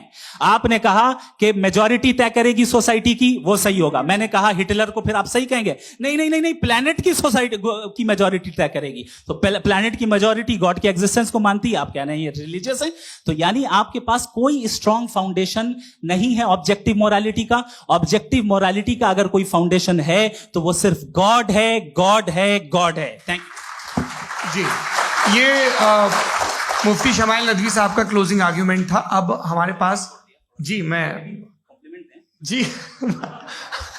ये बड़ा अच्छा है कि दोनों लोगों को मॉडरेटर से शिकायत भी और बोल रहे भाई हमारी शाबाशी भी तो करते चलो। अब मेरी बात जी, आपके पास जावेद अख्तर साहब 5 मिनट का वक्त है, ये आपका क्लोजिंग आर्ग्यूमेंट है, टाइम रीसेट कर दे जी। देखिए, बहुत सारी बातें हैं। गॉड का डेफिनेशन दुनिया के किसी भी रिलीजन में है कि वो ओमनीपोटेंट है, वो ओमनीप्रेजेंट है, he is just, he is kind, he loves you and so on. मैं जब दुनिया देखता हूँ तो मुझे कोई ऐसा सुप्रीम पावर यहाँ दिखाई नहीं देती है जो इंसान की बहबूदी के लिए कुछ कर रही हो, कमजोर को बचा रही हो, मदद कर रही हो, जालिम को पीछे हटा रही हो। मैं नहीं देखा, तारीख में नहीं। एक तो अगर है और ये देख रहा है तमाशा, तो उसका होना न होना बराबर है। दोयम ये कि ये जो है, जब आप ये कहते हैं कि कायनात जिसकी कंटीजेंसी है, मैं देखिए वो लफ्ज इस्तेमाल किया मैं, तो ये कैसे हो सकती है भाई? और फौरन आप सरेंडर कर देते हैं कि जाहिर है कि इसका बनाने वाला तो इससे 10,000 गुना ज़्यादा कॉम्प्लिकेटेड होगा, उस पर आपके होने पे कोई इतराज नहीं है। उसे वो टाइमलेस है, वो पहले से था, टाइम तो बहुत बाद में आया, ये सब आप मानने को तैयार है, जिसका आपके पास कोई सबूत नहीं, आपके पास कोई रीजन नहीं है। आपकी तारीफ क्या है मजहबों की, बिलीफ की, जो खुदाओं का बिलीफ है, ये कॉन्स्टेंटली गलत साबित होता रहा है। मतलब आप कहें कि अरिस्टोटल के जमाने में तो सब जाहिल थे, वो भी इतने ही यकीन से खुदा पे यकीन रखते थे, जो अब नहीं रहा, ये भी नहीं रहेगा, आप लिख लीजिए। और इसके आसार आपको दुनिया में दिखाई देना शुरू हो चुके हैं। ये बहस क्या आज से 100 साल पहले इस तरह हो सकती थी? यहां तक तो आपको हम ले आए हैं। तो सर अरे इनको मदद की जरूरत नहीं भाई, ये सेल्फ सफिशिएंट आदमी है, आप क्यों इनकी मदद कर रहे हैं? Sir please. तो ये जो है तमाम बातें अपनी जगह हैं, ये एक पैकेज है। आप अकेले, कोई आदमी ऐसा नहीं जो सिर्फ गॉड को मानता हो, उसके साथ बहुत पैराफर्नेलिया आता है, अलग अलग पैराफर्नेलिया आते हैं। They have always created chaos in the society. मैं तो आपको सीधा ऑफर देता हूं कि दुनिया में 10 इंपॉर्टेंट बिलीव्स है, आप एक मानते हैं, 9 नहीं मानते, 9 में आप एथीस्ट हैं, 9 को आप बिल्कुल रीजनेबली मेरी तरह देखते हैं। तो 90 मजहबी आदमी भी 90% एथीस्ट है, वो दूसरे खुदा नहीं मानता, एक खुदा मानता है, अपना वाला, बाकियों को कहता है गलत है। अगर आप मानना ही बंद कर दे तो आपका 10% चांस है कि आप सही हैं और 90% चांस है कि आप गलत हैं। मेरा मशवरा है, आप मानना छोड़ दिए तो 50% चांस होगा कि आप सही हैं और 50% चांस होगा, 40% आप गेन करेंगे बाय बिकमिंग एथीस्ट।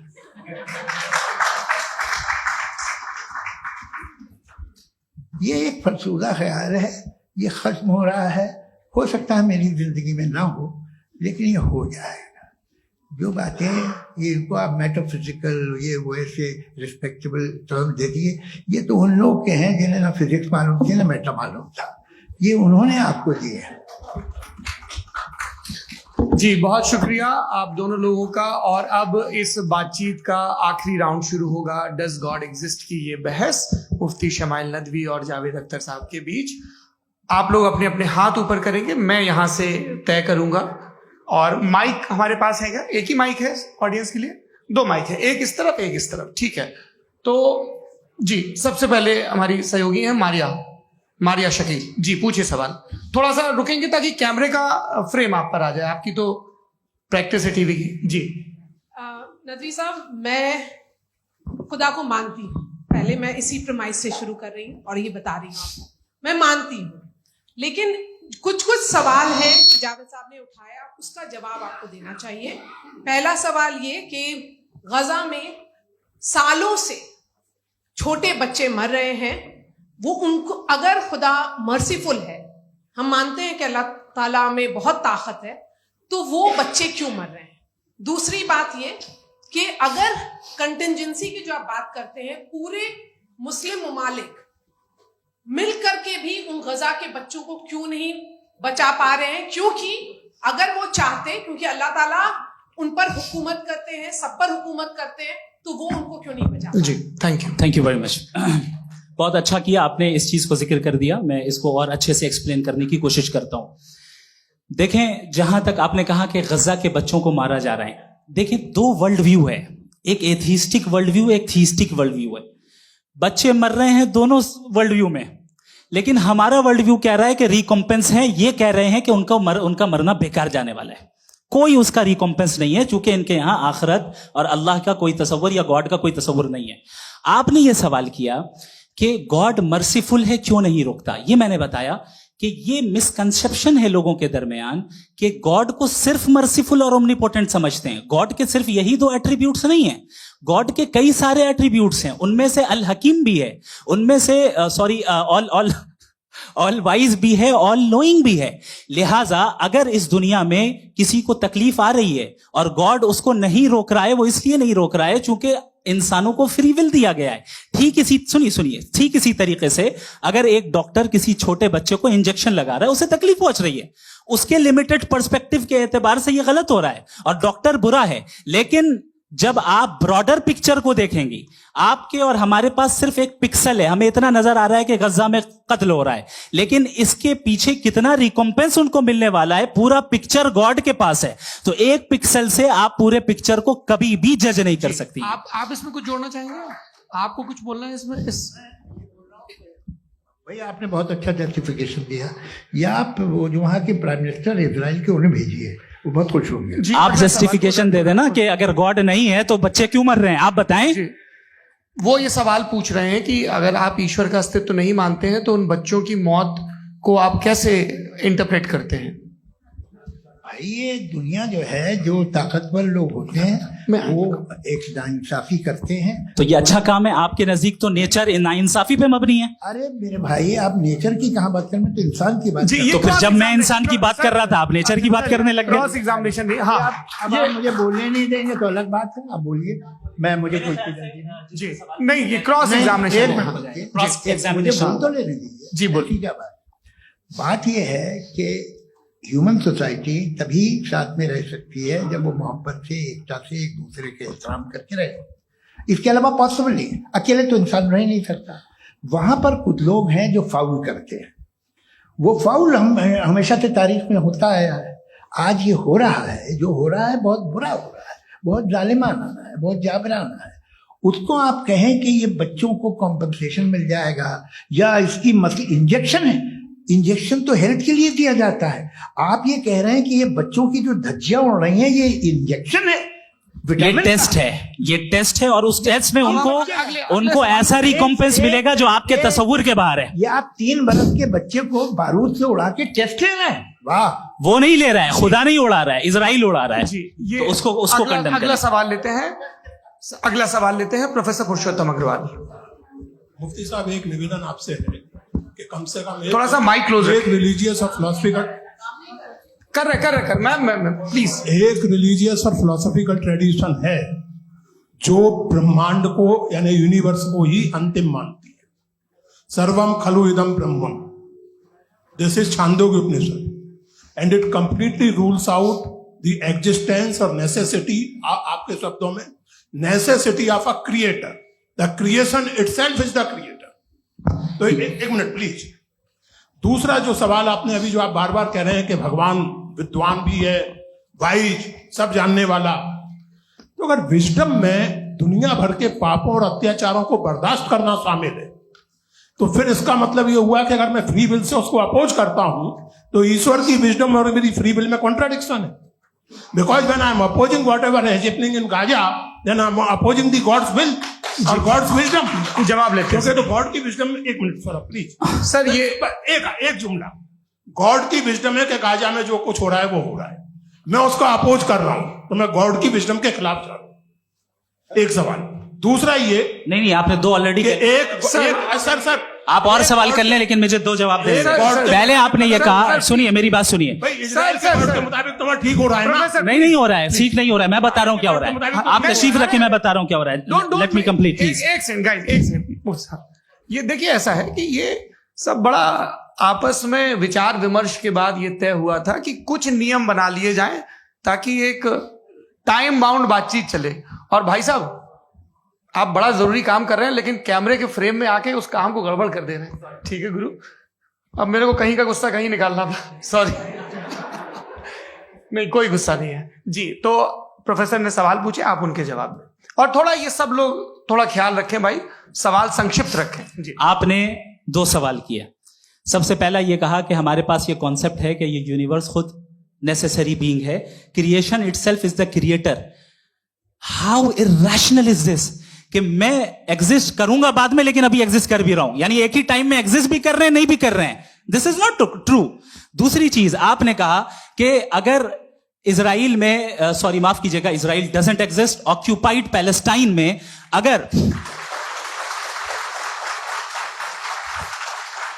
अगर ऑक्यूपाइड पैलेस्टाइन में बच्चों को मारा जा रहा है फ्री विल की वजह से और गॉड नहीं रोक रहा, ये कॉन्ट्रडिक्शन है। ये बताइए कि एक एग्जाम में एक बच्चा गलत आंसर लिख रहा है, सुनिए, एग्जामिनर चाहे तो रोक सकता है, क्यों नहीं रोक रहा है? ये कॉन्ट्रडिक्शन है, ये कॉन्ट्रडिक्शन नहीं है। नहीं सर, ये आपस में जी ये क्या आपका सवाल? माइक दीजिए। फ्री विल दिया गया है टेस्ट के लिए, अकाउंटेबिलिटी के लिए। अगर फ्री विल नहीं होता तो आप कहते हैं हमें रोबोट बना दिया गया। नॉट मिसरिप्रेजेंट माय पोजीशन, आपकी जो भी पोजीशन, मैं अपनी फ्री विल के नाते, अपने ह्यूमन विजडम के नाते गाजा में हो रही अत्याचार का विरोध करता हूं। बिल्कुल करना चाहिए। के हिसाब से मैं गॉड की विजडम का विरोध कर रहा हूं? बिल्कुल नहीं, समाज हो रहा है गॉड की, बिल्कुल भी नहीं, बिल्कुल भी नहीं।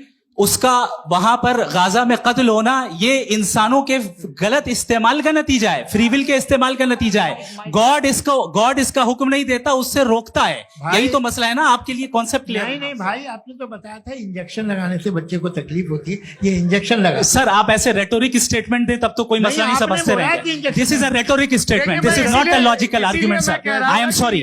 आखिरी 30 मिनट बड़े मुश्किल होने वाले हैं। जी, मुफ्ती साहब आगे बैठे हैं, इनको माइक दीजिए। हाँ, तरुण माइक आप अपने पास रखिए, आपको कैमरे का फ्रेम पता है। जी, सबसे पहले दोनों को मुबारकबाद। एक सर अपना आप नाम बता दें। आप अमेरिका में शिकागो में रहते हैं, इतना मुझे याद है। बताया आप, यासिर नदीम अलवाजदी मेरा नाम है। जावेद सर, आपसे क्वेश्चन है इन्फिनिट रिग्रेस के ताल्लुक से। एक हाइपोथेटिकल सिनेरियो है, मसलन अगर आप सर माइक थोड़ा सा प्लीज क्लोज रखिए। ओके। जी, अगर आप शायर इसलिए हैं कि आपके कोई उस्ताद शायर थे, और वो इसलिए शायर थे कि उनके कोई उस्ताद शायर थे, और इसी तरीके से हम माजी में पीछे चलते चलते चले जाएं और कहीं ना रुके, तो माफ कीजिएगा आप कभी शायर नहीं हो सकते। लेकिन आप शायर हैं, आपका शायर एग्जिस्ट करता है, इसका मतलब यह है कि आप कहीं ना कहीं रुके हैं। तो मेरा सवाल यह है कि क्या आप इन्फिनिट रिग्रेस ऑफ कॉजेस को लॉजिकल फैलेसी मानते हैं या नहीं मानते? हाँ या ना? मैं इन्हें लॉजिकल फैलेसी नहीं मानता हूं, लेकिन मेरा प्रॉब्लम यह है कि जब मैं नहीं मानता हूं तो I will continue with this logic जो फैलेसी नहीं हो। आप एक जगह रुक जाते हैं जाके, आप कहते हैं ये गेंद कैसे बनी, ये जजीरा कैसे बना, ये समंदर कैसे बना, ये जमीन कैसे बनी, और अचानक गॉड पे जाके आपको ब्रेक लग जाता है। एक बार आप सवाल नहीं करते कि भाई इनको बनाने वाला तो इनसे भी कॉम्प्लिकेटेड होगा, वो कैसे बना, उसके बारे में आपने इत्मीनान कर लिया वो हमेशा से। तो अगर आप उसे हमेशा से मानते हैं तो फिर ये मान लीजिए कि कायनात हमेशा से, क्या तकलीफ हम वजूद में नहीं आते। जी है? हम मौजूद नहीं। अच्छा सर क्यों नहीं हो मैं सकते? बताऊं प्लीज। मैंने मिसाल दी आपके शेर, आपका शेर कभी वजूद में ना आता अगर शायर इसी तरह चलते रहते हमेशा। जी, माइक मेरे ख्याल से एक सेकंड। इन्फिनिट रिग्रेस का कॉन्सेप्ट क्लियर नहीं हो पाया। ऐसे रहने दें, लेट्स मूव ऑन। ठीक है। हाँ, थोड़ा सा मॉडरेटर का भी ख्याल रखें। नहीं आपने तो रखा है, आपने रखा है। यहाँ पे गौहर रजा साहब हैं, वो भी एक सवाल पूछना चाहते हैं। माइक नीचे से ऑन कर दिए, नीचे। पहले तो ये कह दूं कि मैं उन बच्चों से शर्मिंदा हूं जिनको गजा में कत्ल किया गया, क्योंकि हमारे होते हुए कत्ल किया गया। लेकिन उससे ज्यादा शर्मिंदगी इस बात से हुई कि मुझे लगा कि मुफ्ती साहब उसको जस्टिफाई कर रहे हैं। बिल्कुल भी नहीं। आप बहुत ही गलत। मुझे लगा मैं गलत हो सकता हूं। बिल्कुल गलत मैं है। सवाल पूछ रहा हूं। सवाल मैं देखिए, सवाल अगर पूछ रहा हूं। एक मैं जावेद भाई से डिसएग्री करता हूं। एक सेकंड देखिए, अगर देखिए ऐसा एक सेकंड आप सर वेट अरे आप कुछ मेरे पहले मुझे अपनी बात कह लेने दीजिए। अगर ऑडियंस तय करेगी तो फिर मॉडरेटर का मतलब नहीं। मेरा आप सबसे ये कहना है, ये बहस दो लोगों के बीच में है, एक तरफ मुफ्ती साहब, एक तरफ जावेद साहब। पिछले 1.5 घंटे से ये लोग अपने अपने तर्क रख रहे हैं। आपकी इनसे इत्तेफाकी हो सकती है, ना इत्तेफाकी हो सकती है। मेरे उस्ताद मुझे सिखा गए हैं कि मुखामुखम में असहमति की गुंजाइश बची रहनी चाहिए। अगर मैं आपकी बहुत इज्जत करता हूं गौहर साहब, आपने जो कमाल की किताबें लिखी, साइंटिफिक टेम्परामेंट, लेकिन मेरी ये गुजारिश है आप सबसे कि यदि आप इन लोगों ने जो बोला उन पर टिप्पणियां करेंगे तो ना वक्त की पाबंदी रहेगी ना वो अनुशासन। आप सवाल पूछ लें, उस सवाल में जो बात आ जाए वो आ जाए। मैं जावेद साहब से डिसएग्री करता हूं, इसलिए जावेद साहब से सवाल पूछ रहा हूं। आपका सवाल जावेद अख्तर साहब से। और सवाल यह है मेरा कि जावेद साहब ने कई बार लॉजिक का इस्तेमाल किया कि साइंस में लॉजिक है और रिलीजन में लॉजिक नहीं है। मेरा ख्याल यह है कि रिलीजन में भी लॉजिक है, लेकिन उस लॉजिक की बेसिस ये है कि आप रुक जाते हैं, जिसका जिक्र जावेद साहब ने बार बार किया, यानी खुदा के तसव्वुर पे आते हुए, गॉड के तसव्वुर पे आते हुए रुक जाते हैं। और इसमें सवाल पूछना मतलब फॉरबिडन होता है। सवाल यह है कि क्या जावेद साहब इससे अग्री करते हैं कि साइंस की लॉजिक अलग है और रिलीजन की लॉजिक अलग है। बताइए सर। देखिए, तीन चीजें हैं, साइंस है, एक है मंतिक है, इस्तिदलाल है, और एक जो है कुछ भी नहीं है, फेथ है, अकीदा है।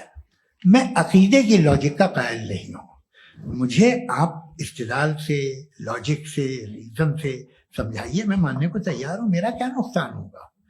लेकिन ये कि अकीदे पे मैं नहीं जा सकता हूं। अकीदे का मतलब है कि तुम ये मान लो, सवाल ना करो, ये नहीं। आप सारी बातें करके, बड़ी साइंटिफिक बातें करके एक जगह जाके खुदा के हुदूद पे रुक जाते हैं, सरेंडर कर देते हैं। मैं सरेंडर करने को तैयार नहीं। That's all. जी, ये आगे सर बैठे हुए हैं, इनको माइक दीजिए। भाई वो आप पूछना चाह रहे थे ना भाई? हाँ, नहीं मैं ये थैंक यू। जी, आपका नाम? आसिम इफ्तिखार। आसिफ जी, पूछिए। सर, जावेद सर से सवाल है कि आपने माइक थोड़ा करीब है। अपने क्लोजिंग स्टेटमेंट में ये बात कही थी कि मजहब का जो फ्यूचर है वो ज़्यादा दिन नहीं जाने वाला है, लेकिन मैं देख पा रहा हूँ कि जो ऑक्सफोर्ड यूनिवर्सिटी की एक स्टडी है 2011 में हुई है, जिसके 50 एकेडमिशियंस ने इसको अंजाम दिया था, उसमें वो ये कहते हैं कि जो फेथ इन गॉड है वो इनबिल्ट है ह्यूमन नेचर के अंदर, जिसको हम कहते हैं फितरत के अंदर शामिल है वो। और वो ये कहते हैं कि अगर कोई ये समझता है कि मजहब को वो ख़त्म कर देगा तो ये उसकी गलत फहमी है। तो आप इसके बारे में, इस स्टडीज के बारे में क्या कहते हैं? ठीक, मैं उनसे एग्री नहीं करता हूँ। वो कौन से प्रोफेसर होंगे? ऐसा उनके क्या पास डेटा है, इन्होंने डेटा के बेसिस होगा। डेटा क्या हो सकता है? फ्यूचर का डेटा तो नहीं हो सकता ना उनके पास, प्रेजेंट का डेटा हो सकता है। डेटा आपने सुना 100 साल पहले का बाद का डेटा? मैंने तो नहीं सुना आज तक। तो आज उनकी ये राय है और हो भी रहा है, ठीक है। दुनिया में तरह तरह की राय है लोग, लेकिन मैं समझता हूँ कि वक्त के साथ इंसान ज्यादा से ज्यादा रीजनेबल और लॉजिकल होता जा रहा है। आज आप देखिए वेस्टर्न यूरोप में क्या परसेंटेज है नॉन बिलीवर्स की, बहुत हाई। वहाँ चर्च खाली पड़े होते हैं। तो अल्टीमेटली तो इंसान कोई ऐसी बात बहुत अरसे तक नहीं मान सकेगा, चाहे गलत या सही, जो उससे उसके दिमाग को, उसके जहन को, उसकी लॉजिक को अपील न करे। वो कह रहे हैं तो ऑक्सफोर्ड के होंगे, तो कैम्ब्रिज के होंगे, मुझे क्या लेना देना। उनका डेटा मुस्तकबिल का नहीं हो सकता है। जी, दीपक, हाँ पूछिए। मैं आऊंगा, अभी पीछे की साइड भी आऊंगा, माइक वहीं भेजूंगा 2-3 साल के लिए। जी जावेद साहब, आपसे सवाल है। नमस्ते। अरे भाई सर, अगर आप ही लोग को तय करना है तो फिर 200 लोग तय कर लेंगे। नहीं sir, please don't do this sir. Everybody has a right sir, but we can only take selected questions.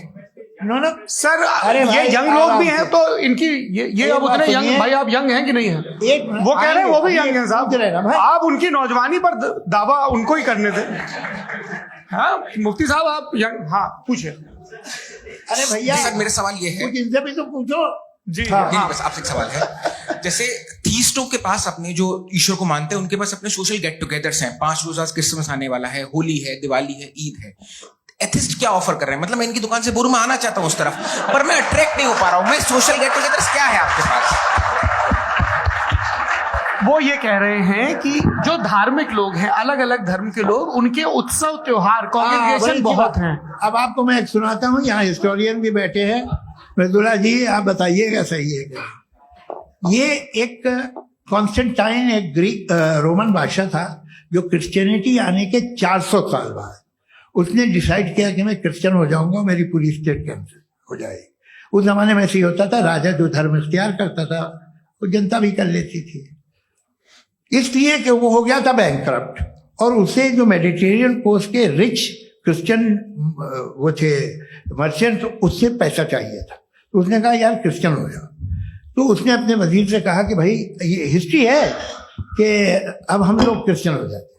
पहले सर हो जाएंगे, कोई प्रॉब्लम नहीं है, लेकिन एक प्रॉब्लम ये है कि 17 दिसंबर से 25 दिसंबर तक जो पेगन फेस्टिवल होता, जो पेगन जो फेस्टिवल होता है वो बंद हो जाएगा, इसलिए कि हम क्रिश्चियन हो गए तो होगा नहीं। तो वो बच्चों को बहुत बुरा लगेगा, पब्लिक को बहुत इंजॉय करते हैं, खासतौर से 25 को मेन डे। उसने कहा ये तो सही कह रहे हो, ये जीसस क्राइस्ट की पैदाइश कब थी? कहते साहब वो अप्रैल में थी। नहीं, कट करो, वो 25 दिसंबर को है। ये हकीकत है। जी। और 400 साल बाद क्रिश्चियनिटी के अप्रैल से दिसंबर ले आए, और इसलिए कि यहाँ पेगन फेस्टिवल होता था। अब मनाते हैं आप आराम से। ये जो सारे फेस्टिवल हैं ये रिलीजन थे। हर एक को एक इंटरटेनमेंट डिपार्टमेंट चाहिए होता है अपनी कंपनी चलाने के लिए। तो ये रिलीजन ने, ये सेकुलर त्योहार थे जिन्हें रिलीजन्स ने ले लिया है। ये मौसम के थे, फसलों के थे, किसानों के थे, उसको आपने लेके रिलीजियस रंग दे दिया। ये कोई रिलीजन से थोड़ी आए आप। अच्छा हमें देखिए, हम तो मुल्द हैं, हम ईद मनाते हैं, हम दिवाली मनाते हैं, हम होली मनाते हैं, हम क्रिसमस मनाते हैं। बम्बई की फिल्म इंडस्ट्री की सबसे बड़ी होली हमारे घर में, सबसे बड़ी ईद हमारे घर में। वो हमारे सोशल वो है, हमारे हेरिटेज है। ऐसा थोड़ी है कि we will throw the baby along with the water. ये तो अच्छी चीज है, इन्हें रखो, जो बेकार है फेंक दो। जी हाँ। हेलो जी, मेरा सवाल नादवी जी से है। जैसा कि आपने बोला कि गॉड टाइम के भी परे है और गॉड इतनी कॉम्प्लेक्स चीज है कि उसे ह्यूमन माइंड समझ नहीं सकता, और गॉड ने अर्थ पे फ्री विल भी दे दी है, तो आप अपना वक्त जाया क्यों कर रहे हैं गॉड के बारे में बात करके? अपन को तो बात करनी चाहिए कि सोसाइटी को बेहतर कैसे करें। जी, मैं गॉड वही बताता है सोसाइटी को कैसे बेहतर करे। अभी मैं आपका जवाब देता हूं। आपने कहा कि टाइम पे वो एग्जिस्ट नहीं करता, सो मेरा सवाल ये है कि जैसा आपने बोला कि गॉड बहुत ही कॉम्प्लेक्स चीज है, मैंने कहा ही नहीं कि कॉम्प्लेक्स है, तो आपके अल्फाज है। कॉम्प्लेक्स का लफ्ज गॉड के लिए सुइटेबल नहीं है। क्यों? क्योंकि कॉम्प्लेक्स वो चीजें होती हैं जो ऑब्जेक्ट हो। God is not an object जिसको आप इंस्ट्रूमेंट के जरिए लेबोरेटरी में जाके टेस्ट करें, oh it's very complex. No, वो कोई कार का इंजन नहीं है। मेरा वो फिलोसॉफिकली नेसेसरी बीइंग ऐसी बीइंग है जो सिंपल बीइंग है। हाँ, आप उसको मुकम्मल तौर पे उसकी तमाम हिकमतों को जान ले और हर चीज को जान ले, ये पॉसिबल नहीं है, क्योंकि वो ऑल वाइज है, आप ऑल वाइज नहीं है, और वो खुदा है, वो आपको सारी चीजें बता दे, ये जरूरी नहीं। मेरा सवाल ये नहीं था। मेरा सवाल ये था कि जब गॉड इतना परे है इस दुनिया से कि उसने अर्थ पे फ्री विल भी दी है, हम सब ह्यूमंस की फ्री विल है, और जो सोसाइटी में हो रहा है वो अपन लोग डिसाइड करेंगे, तो अपन लोग डिसाइड नहीं करेंगे ना। अपन लोग डिसाइड नहीं करेंगे। गॉड जो है, गॉड ने वो उसकी जात, उसकी एग्जिस्टेंस टाइम एंड स्पेस से परे है, लेकिन वो हमारा टेस्ट ले रहा है और उसी गॉड ने हमें बताया कि तुम्हें क्या करना है क्या नहीं करना है, तो जाहिर है उस गॉड की बात सुनेंगे ना हम। वो पीछे एक चश्मा लगाए जो मैम खड़ी हैं, उनको दीजिए। हाँ आप जी जी बिल्कुल आएंगे। देखिए मैं कोशिश कर रहा हूं सब तरफ जाने की। हाँ उनको दीजिए माइक जी। हेलो सर, मैं ओमनी प्रेजेंट नहीं हूं, टाइम पाबंद हूं, और जहां तक कोशिश कर सकता हूं करूंगा। जी अपना नाम बताइए। मेरा नाम उर्सुला है, मैं दिल्ली यूनिवर्सिटी की एक स्टूडेंट हूं और मैं स्टूडेंट फेडरेशन ऑफ इंडिया से हूं। मेरा सवाल मुफ्ती जी से है कि इस हॉल के इस कमरे में बैठ के हम लोग रेप की मोरालिटी के बारे में फिलोसफिकली बात तो कर सकते हैं, बट असलियत ये है कि रोजमर्रा की जिंदगी में औरतें रेप के थ्रू गुजरती हैं, और हम लोग सिर्फ नंबर्स पे इस तरह नहीं देख सकते, क्योंकि कितनी औरतें हैं इन कंट्रीज में जहां पे आप बता रहे हैं कि केसेस कम हैं, जिनका एक्सेस है कि वो जाके केस फाइल कर सके। कितनी औरतें हैं जो जिनको काम करने की आजादी है उन कंट्रीज में। यूरोप में ये आजादी आ गई, यूरोप में ये रूल्स आ गए, तो हम आज उसके बारे में बात कर पा रहे हैं। जी जवाब।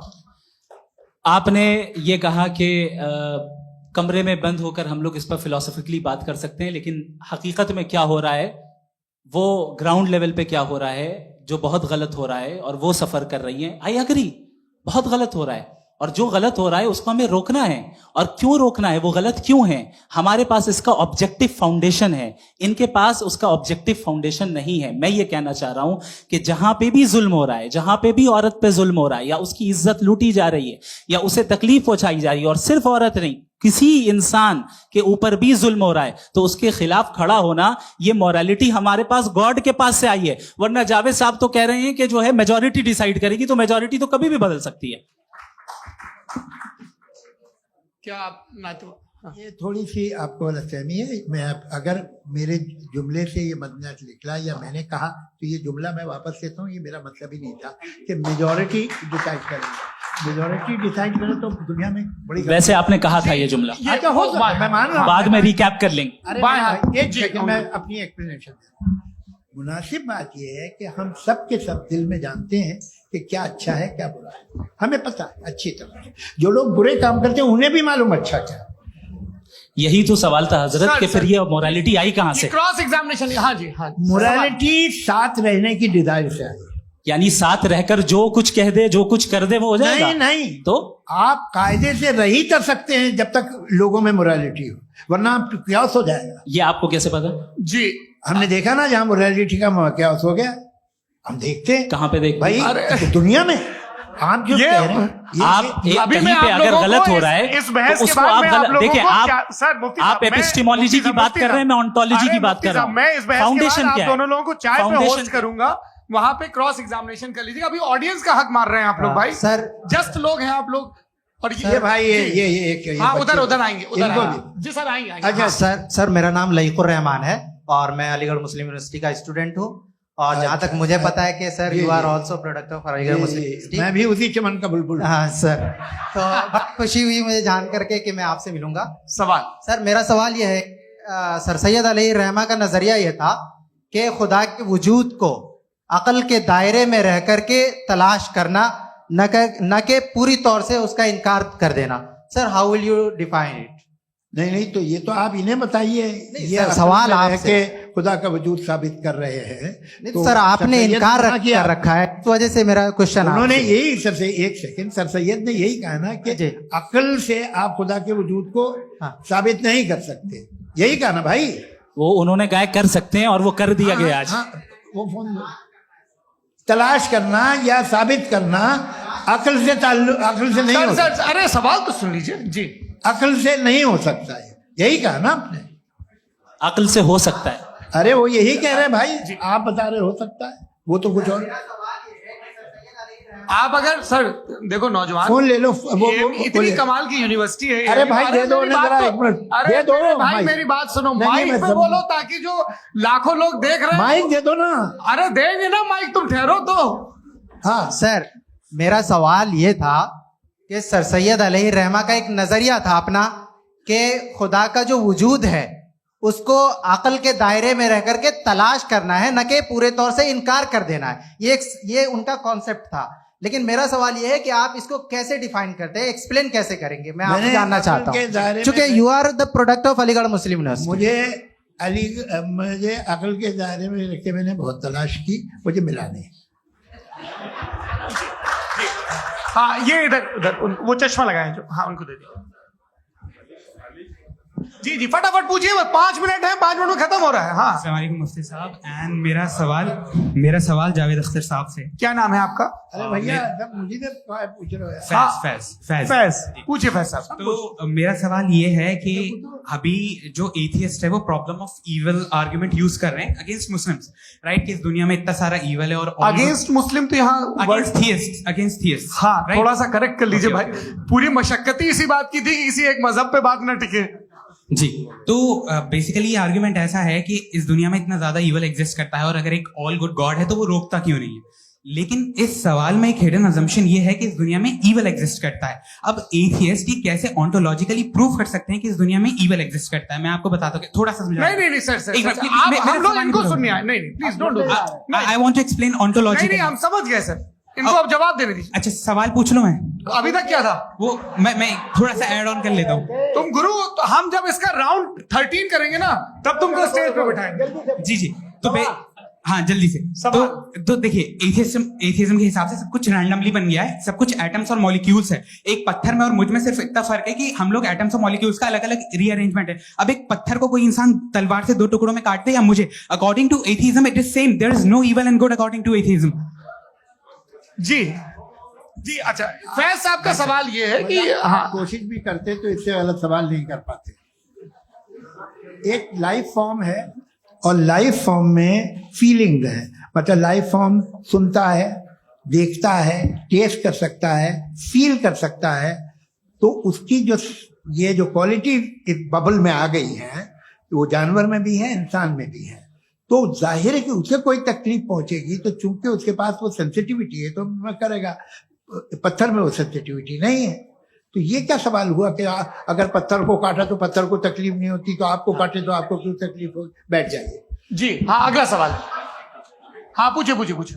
जी जावेद अख्तर साहब, अरे भैया, सब आप लोग मुफ्ती साहब को छोड़ रहे हैं तो मेरे ही पीछे पड़े हैं क्या? फिर सच बोलो भाई।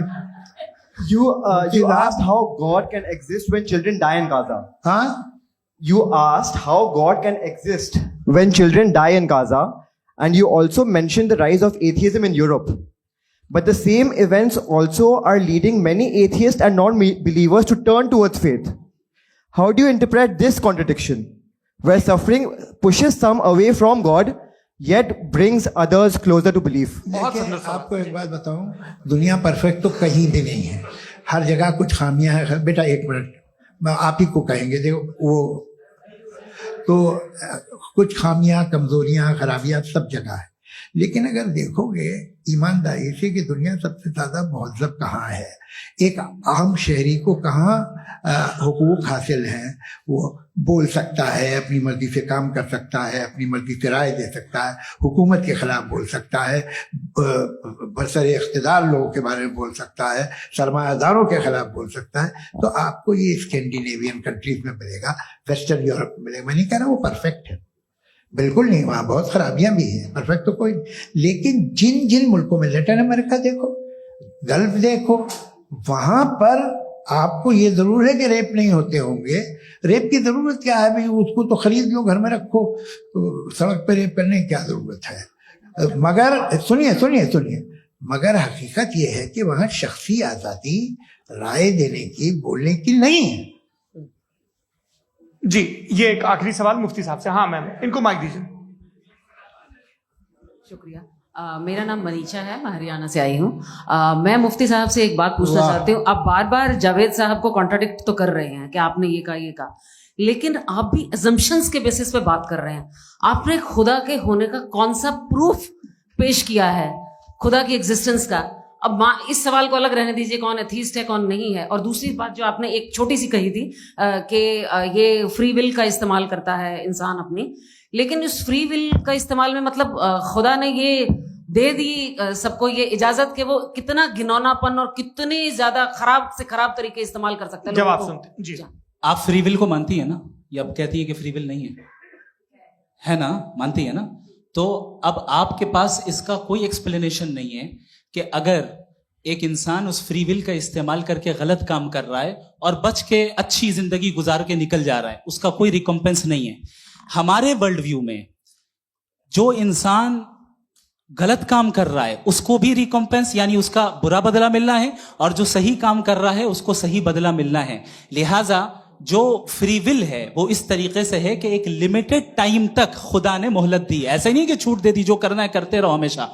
वक्त आएगा जब एग्जाम का टाइम खत्म होगा तब रिजल्ट आएगा, दौराने एग्जाम जबरदस्ती आपको नहीं बताया जाएगा। अरे भाई एक सेकंड, जी, एक सवाल मुफ्ती साहब से मेरा। सर से मैम मुफ्ती साहब से जी एक जी, सवाल। हाँ हाँ, मैम एक रुक जाइए, आपसे फोन, आप इसके बाद आपसे यही रहेंगे वो। हाँ बोलिए। मैं मुफ्ती साहब एक ही सवाल करता हूँ कि अगर जो हो रहा है फ्री विल से हो रहा है और एक दिन बरोज़ क़यामत इंसाफ होगा मैशर में वगैरह वगैरह, तो दुआ क्यों मांगते हैं लोग? दुआ मांगते हैं इसके मतलब है अभी भी उसने ये डिपार्टमेंट रखा है कि मैं रोजमर्रा की जिंदगी में बिल्कुल बिल्कुल ही कैन। तो तुम कैन हो, तुम मुझे नौकरी दिला देते हो, मेरे बेटे को ग्रीन कार्ड दिला देते हो, और 45,000 बच्चे मरते हो, उन्हें रोकते नहीं हो। नहीं तो क्या आप ये कह रहे हैं कि इस दुनिया में जालिमों को कभी पकड़ ही नहीं होती है? अरे जो भी पकड़ होगी वो बच्चे रोते हैं। बिल्कुल, देखिए मैंने अपने ओपनिंग स्टेटमेंट में यही कहा था कि जनाब जावेद साहब सिर्फ इमोशनल आर्गुमेंट देंगे। This is an emotional argument. ये छोटे मोटे इसके पीछे का रीजन मैंने बताया क्या है, देखिए इसके पीछे का विजडम क्या है मैंने बताया। मंच से आप लोगों को सज्जनों इसलिए कह रहा हूं ताकि थोड़ा सा आपके कॉन्शियंस पे जोर रहे कि आपको ऑर्डर बचा के रखना है। वक्त तय हुआ था, ये वक्त पूरा हुआ, आपने इतने धैर्यपूर्वक सुना, मैं आप सबका बहुत बहुत शुक्रगुजार हूं। यदि इन दोनों विद्वानों की इच्छा होगी तो कभी हम इस बातचीत का राउंड 2, राउंड 3, यही तो देखिए खूबी है इंसान की कि बहस मुबाहसे में वो पड़ा रहता है। आप लोगों ने बड़े धैर्य का परिचय दिया, बहुत बहुत शुक्रिया। इसी के साथ ये बातचीत आप लोग को मैं एक बात बता दूं, ये सारी बहस हो गई, अब मुफ्ती साहब और बड़े मुफ्ती साहब इन साथ के साथ मैं खाना खाने वाला हूँ।